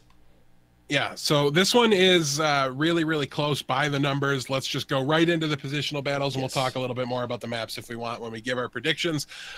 Profit versus Agilities to start things off in the DPS. Man, Agilities, ever since you guys made fun of me for saying you might not want to drop him yet on foul play, you've been my boy. I've been waving the Agilities flag. This is not a battle I'm giving you, however. When we look at the numbers here, Profit was 17.8 eliminations to Agilities 16.6. Deaths was 4.79 for Profit and 6 for Agilities. Damage is higher. It's about 500 higher for Profit, 9.2 to 8.7. Again, Profit out healing. So yeah, this one is going to go the way of Profit. In favor of Profit here. Profit is the most underrated player in Overwatch League. I've decided ever since Birdring got the All-Star nod instead of Profit, which is just lunacy to me. We'll be having that conversation at the end of the grand finals. But yeah, so this is just squarely to me. These guys, listen, as good as Agilities has been playing, and in stage 4, he was pretty lights out. He did really, really well to close out the season. They are just not on the same tier level to me. I'm going to be giving this particular battle to Profit. Anything to add here? Profit is a seasoned professional. Agilities is a Disney Channel tween. That's all I'll say. He wishes he was a Disney Channel tween. But yeah, so moving along here, listen, that is a winnable matchup, right? But I think in order for Agilities to get the better of that matchup, let's be honest, I think something needs to break down elsewhere, right? Like London needs to have fallen apart. Like the tank battle needs to be won squarely by Los Angeles. And then there's just all this room for Agilities to push in and get the kills onto Profit and things like that. I don't think heads up in a vacuum, though. This one's particularly close. Yep. Moving on, though, Birdring versus Soon. Birdring last weekend was 14.75 eliminations to Soon's 17.05. Squarely in Soon's advantage there. Now, again, that's season numbers versus last weekend, but nonetheless, I think they should almost favor the one weekend guy, not the all season guy. The deaths here are 4.7 for Birdring to 6.2 for Soon. So a big edge there for Birdring. Now we go into the damage numbers here, and there is a full 1,000 points damage points difference here. 6.9 damage for Birdring, 7.9 damage for Soon. And again, Soon's out healing him. For some reason, we keep mentioning it. I keep mentioning it. Not you. This one, I'm going to give the battle here to Soon. I've been this is the Valiant as a whole, and Soon in particular, I am struggling to place in my tier lists and in my rankings for heroes and things like that now. The Soon we saw in stage 4 wasn't the Soon we saw in stage 3 and stage 2 and any other point in the season. The team leveled up as a whole ever since their roster got solidified. They built up that chemistry. They got everything going. I still don't think Soon is up there mechanically with like Birdring at his best, but we haven't seen Birdring at his best in quite some time. I think Soon is going to be able to make use of the teamwork and everything that the Valiant have going for them right now. Also, the Valiant were so good in stage 4. Sometimes, Blevins, you just don't realize you're not supposed to be good anymore, and you just keep winning. You just kind of have that attitude with it, that push where you just never give it up. I think everything's kind of pointing in the direction of Soon here. Listen, Birdring has the capability in any DPS matchup with any of these teams to come out on top of it, but I've got to give the consistency nod here to Soon for the Los Angeles Valiant. Give them this DPS battle. Who you got here? I'm taking Birdring, man. I keep getting flashbacks to that time that Birdring just systematically destroyed NYXL in the Stage 1 playoffs. The stats don't say it, but again, like I've said, your average, your median does not matter in the playoffs. It's all about the wow factor. Birdring didn't have the greatest performance last week, but it wasn't a bad one. It was just not. I mean, Soon has had some great performances as well, but Birdring is one of those like deadly under the gun players I don't want to be playing against at all. I would rather be playing against Soon than Birdring if I'm NYXL, or if I had a team, I would rather be playing against Soon in the playoffs than Birdring. Back in my day in Stage 1, Birdring was one of the best Widowmakers in Overwatch League. Exactly. Old man Blevins strikes again. All right, moving on. We've got the tank battle here. This one is brutal. This one is Gesture versus Fate. Right now, these are my number 2 and my number 3 overall tanks in the league. I don't know which order I should put them in, but I know when I write it down, I always seem to put Gesture above it. But let's look at the numbers here, see if I've been crazy. We've got 15.7 eliminations here for Gesture to Fate's 17.0. Now we go into deaths. That's an even 5 for Gesture and a little under almost 6 here for Fate. So an advantage to Gesture there.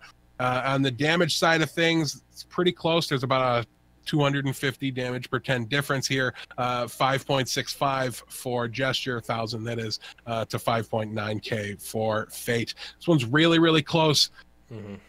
I'm going to give this one, I think, to Gesture, but man, it is super crazy close looking at this battle. I think the eliminations factor from Fate might just come down to the DPS are a little less likely to are just a little weaker on the Valiant side of things, which gives him the ability to go out there, and that's why he's got a little bit more damage. He's got a little bit more eliminations. There's just more room for him to be a factor, and they're just the other team is alive just that little bit longer because of the DPS play. Maybe I'm just looking for a reason for it, and it's not really there. I couldn't tell you. We're gonna find out soon enough. This is as close to a push as I can see without actually giving it a push here, though. I've got to say, Fate is kind of the forgotten man, the unsung hero of the tank lines in the Overwatch League. Even earlier today in Discord, we were somebody asked me who my top 5 tanks were in the league, and I named the top 3, and it was Fissure, Gesture, Muma, and then it's I saw somebody else's list and it had Fate, and I'm oh, I forgot Fate again. That's got to be right. So I put him into number 3. Fate. Oh, that's homerism if I've ever heard it in my entire life. For what? For putting Muma over Fate. Well, I was wrong. I adapted it. Once I remembered Fate existed, I'm oh, no, that's totally wrong. Gotcha. Right, I always forget Fate when I'm ranking tanks, and then I get to the end, and I'm oh, the Valiant tank. Oh my God, where do I put Fate? It's got to be up there. Yeah, for what it's Fate worth. is. What's that? The only reason that I remember him so well, 2 reasons. A, I shared a room with him at BlizzCon. That's one reason. And B is that he carried me up into the playoffs in multiple leagues in fantasy, which, I mean, is me playing favorites, but also him just getting massive amounts of fantasy points, which equates to success, at least in some metrics. So, yeah, man, it's tough. This is a very, very close push. I'm giving my favoritism over to Fate, but honestly, it's probably a push. He's the more consistent option. I've seen Gesture get beat at times, and I don't really recall seeing I've seen Fate play people to a draw in the tank battle.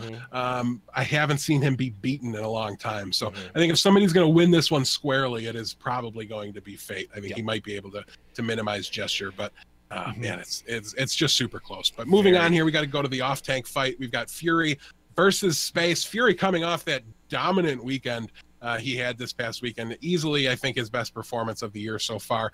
Looking at his numbers, he was 20 eliminations per 10. He was under 3 deaths, 2.86, and he had 7,454 damage per 10. Going over to Space's side, talked about, I mean, he's earned all this praise, but, U.S. World Cup team over players like Coolman, like there's really good main off tanks that he has won that job over.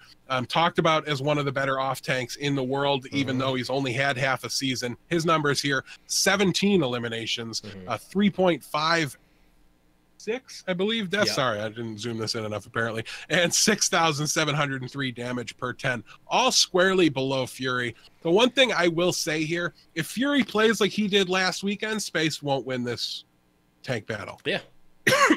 It's just the way it is. I think Fury was the X factor for London. If he continues to be that, he's going to have. Space is going to put up a fight. I don't expect Space to be dominated by any stretch here. But I cannot wait, Blevins, to see this tank battle play out. It's almost a shame to break it down and talk about them as individuals here, because now I'm like tempted to give this one to Fury because just the numbers are so stark. But yeah, but it's an outlier. I'm gonna factor in. It's a little bit of an outlier. I haven't seen Fury do that for 2 weeks in a row before. So I'm gonna lean back on kind of the longer term numbers a little bit. I'm gonna say with his synergy with Fate, what they've been able to do as a duo, I think the Valiant are gonna get more value out of Space here than London's gonna be able to get out of the London Spitfire. And I'm gonna give this battle to Space. Who you got? Yeah, I'm going with Space as well. It's going to be tough for Fury. You rarely have 2 career weeks in a row, just in general. And it seemed like Fury had one last week. I think it's close, but again, the stats don't look close, but again, Fury this is a little bit of an outlier. It's a good. Space has good overall stats as well, though again, only half a season. I'm going with Space here, but it is going to be close. All right, and to round things out here, we've got to talk about the support lines here. We're going to start with Nuss versus Custa. This was Nuss / closer before. Again, I talked about, I think Nuss cemented himself as the better main support here for the London Spitfire. I expect him to be out there. Going against Custa, the midseason acquisition here. Let's get right into the numbers. For Nuss, we've got 1.23 eliminations to Custa's on the season again, 4.26. So a sizable advantage there for Custa in the position where it matters the least, and the stat it matters the least. Going into deaths, though, Nuss has an advantage, 2.87 deaths per 10 to 4.57 deaths for Custa. Damages in Custa's end. Nuss just was completely non-aggro last weekend is basically the long and short of it here.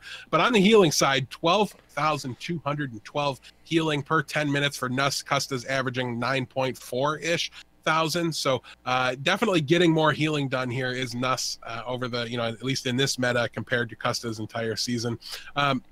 One thing I'm curious here is I don't think Custa played the Mercy all the time for Dallas, right? So some of his numbers are actually kind of tweaked to include some Zenyatta in here as well. So I think that kind of explains the spike in eliminations. Custa not known to be a battle Mercy like Neptuno. Right. It didn't make sense to me when I saw those damage numbers, but I think I figured it out in my head and just explained it there. So listen, this one is tough, and I'm going to dig into the intangibles a little bit here, right? Like, Custa's a leader. He's a shot caller. He's a presence on comms. I don't know that Nuss isn't that. I just don't speak Korean, so I don't. If they were to give me their comms, they don't give them the comms because we don't know.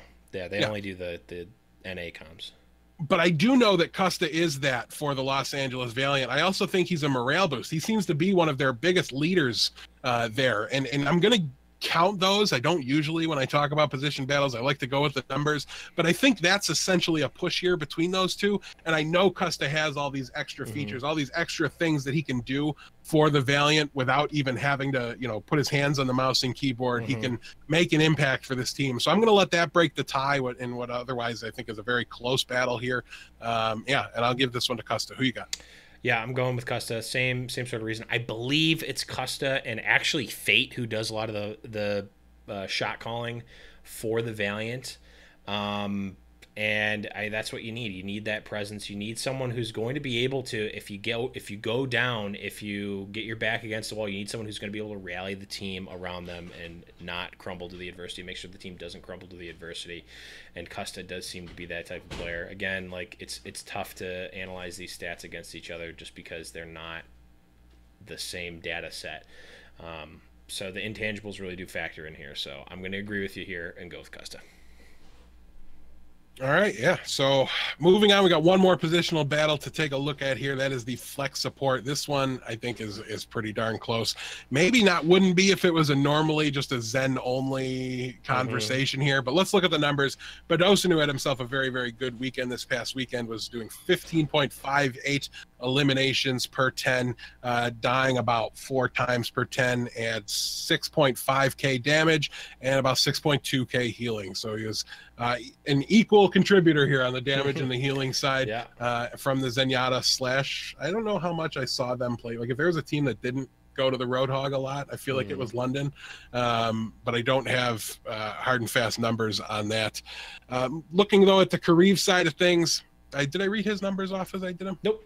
No? Okay, so Kareev was 10.75 eliminations. That's down considerably from Badosin's numbers on last weekend. Died a little more often, 4.56. The damage was just under 5k, and the healing is about 6,500 for Kareev. Kareev's biggest, most influential ability is his adaptability. The guy is a very versatile player. We've seen him play DPS at times. For the LA Valiant. The one coach wanted to switch him for a little while until he has to go back. I think he is a really valuable flex player in a meta where we might be looking at needing that player to play Roadhog a lot. I think that might end up being super, super important for the LA Valiant. I'm going to give the battle here to Badosin, but on the caveat that if Kareev could very well be the better Roadhog of the two, and Roadhog could end up being the correct choice more often than it's not, or at least as often as it's not, and that could really level the playing field here. So I think this is another very, very close positional battle, but I will give the edge to Badosin because on Zenyatta, he's one of those top 2, top 3 guys here behind Jonak. So I'm going to give a slight edge to Badosin just by virtue of the Zenyatta play alone that we know Badosin is stellar at. So, yeah, I'm going with Badosin here as well. I agree. Badosin has always been in that upper echelon of non-Jonak Zenyatta players, just probably at the top of that list potentially. And I've just never been the biggest fan of Kareev on support or really even on DPS. I mean, it just has seemed like when you're wishy-washy like that, it's at the detriment of one or both of the DPS and the support, and he's just never really impressed me that much. He's had good weeks here and there, and his average stats are not terrible. But again, it's very hard to the average does not matter in the playoffs. It's single game performances. Is Kareev going to be able to step up? I just don't see it over Badosin. So all right, that wraps it up. We got to give our picks here. Who do you think's going to win this particular battle between London? Man, I've had London as my dark horse for the non-NYXL team to make it to the finals. And I think I got to stick with it, especially after the performance last week against the Los Angeles Gladiators. Yes, we spent 45 minutes talking about how LA Gladiators basically punted away their entire season, and I stand by that. But would they have won with Fissure? I think it would have been closer for sure, but I don't know if they would have won. London has shown time and time again that they are the run-back team. They are able to face that adversity. They are able to fall down an entire match and get handled that first match 3-0 and be able to come back and do the reverse sweep in full fashion, the 3-0, 3-0 after getting 3-0'd. That cannot be understated, that you need to put the nail in the coffin against London, or else they have the capacity to come back. They have wow factor players. They have this, that, and the other thing to be able to win a championship and make it to the finals LA Valiant has been very good recently, but I mean, we've been watching this team for a very long time before Overwatch League, and we've said it countless times. The Immortals roster, that I don't know if it's a curse or it's just the players, or maybe it just happens to everybody, but it's like a sine wave. They go up and down, up and down. They went from winning contenders to being basically dead last, and they start off really strong in the beginning of the season, and they go down, and they finish out at the end. So right now, like, they're based on this, like, not even really that small of a sample size of time with this roster. They are their trajectory based on that. You can extrapolate it that they're on the downfall here. So I'm sticking with my dark horse. I'm going with London here. The maps are really close. It's going to take a couple of flips, and it's hard to factor in the run back because you don't get any of that during the regular season.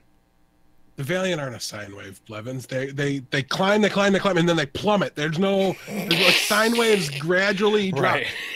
Yeah. Boom, they drop like a hammer. And they're not there yet, right? I don't think they're at that drop point yet. I also want to point out they're going to be at the drop point after the first match. They're going to win the first match, and then they're going to drop. I understand you want that to be true. We'll see, though. Because I don't necessarily want it to be true because I don't want to play against London in the finals, but this is my prediction. London last time went from Wednesday and then finished on Saturday. They got one less day to do it this time. They finish on Friday, not Saturday. Less time to prepare and adapt. Also, when we go into that match too, which I think the Valiant are going to win the first matchup, and then we talked about, London's going to be able to adapt, maybe come back and make it a little easier. But that's where they have Oasis, which is like their Achilles heel that makes it very, very difficult to so they're going to almost certainly lose that matchup, I think, even though it's not the best map in the world for the Valiant. It's just so hard to pick them to win Oasis. Right. I think that coupled with it's slightly in favor of the Valiant here going into it. I think the Valiant are going to be able to pull it out. They're not at the top of the sine wave or the epic crash or whatever the graph would look like if we were to plot it out.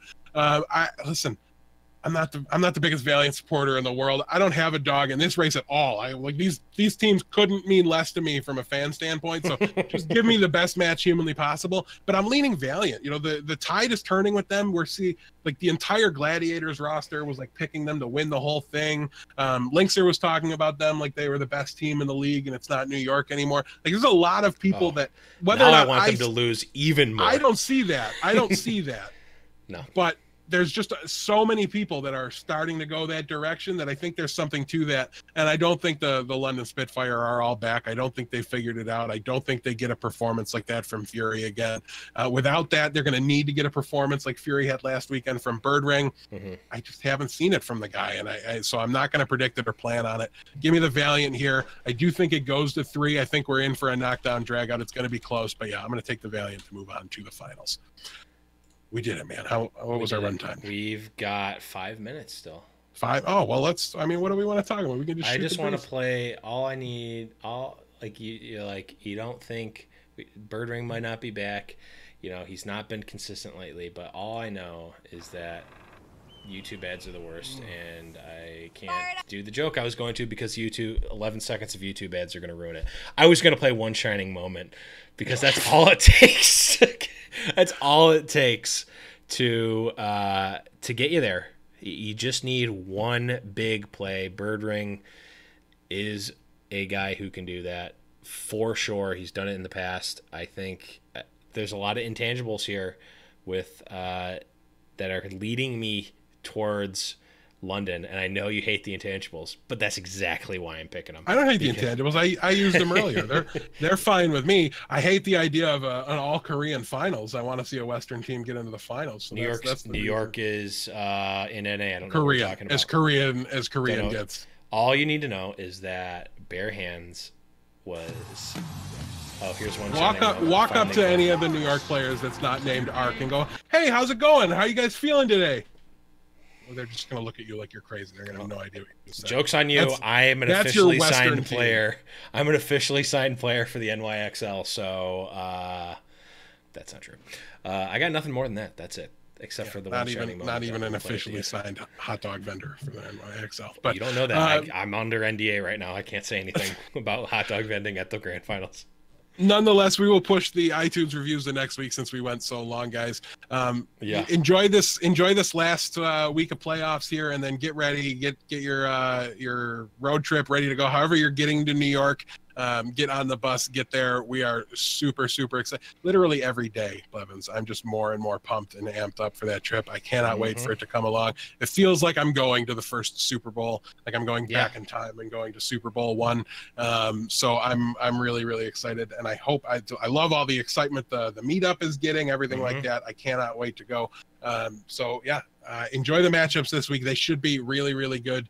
I think we're all in for a treat there. So that's it for me. Very, very excited about that, guys. Remember, the meetup is going to be at the Tillery Hotel in Brooklyn. It's like, I don't know, 4 or 5 blocks away. It's a little bit of a walk, but it's not like an hour or anything. It's under a half an hour walk. Or stop and get food halfway. I think there's like a Papaya King across the street halfway through or something. Grab a bite. I don't know how. I don't speak Subway yet, so I don't know if it's easier to go like on the subway or something, or a train, or I don't know. I'm not a city. I'm not a city folk, so I don't know. Figure it out for us, man. You're going out there early. You got to get it. I'm gonna have time to do that. I'm gonna have time to do that. So, yes. I think that's all I've got for today. I am going out there early. I'll have a little bit of a better idea of what exactly I'll be doing by next episode, so I'll leave all that for that. But remember, Friday night, after the Friday night matches, we will be at the Tillery Hotel in Brooklyn. And that's it, guys. Thanks, everyone, for watching. Make sure, if you are going, or even if you're not, if you're just a fan, join the Discord, discord.me/highnoonpodcast. Remember to leave us an iTunes review, and leave an iTunes review for all of the shows on the High Noon Network, or High Noon Productions Podcast Network. Oh, my God. I'm like fried. The 2 hours is too many. Okay, we've got 60 seconds. That's going to be it, guys, for DeathBlow. I'm TheBlevins. Remember, it's High Noon. Yeah, we're playing One Shining Moment. The thing that makes you guys special is you never quit. We deserve to win the game. Make history. Make history. We kind of all wanted to Something be like in the 15 one seconds shot and you have a copyright problem for what it's worth. I just want to get one fix.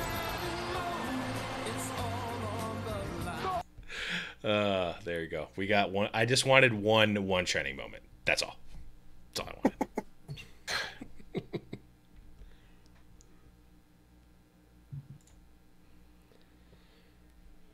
Ooh, oh my God, I am so hot.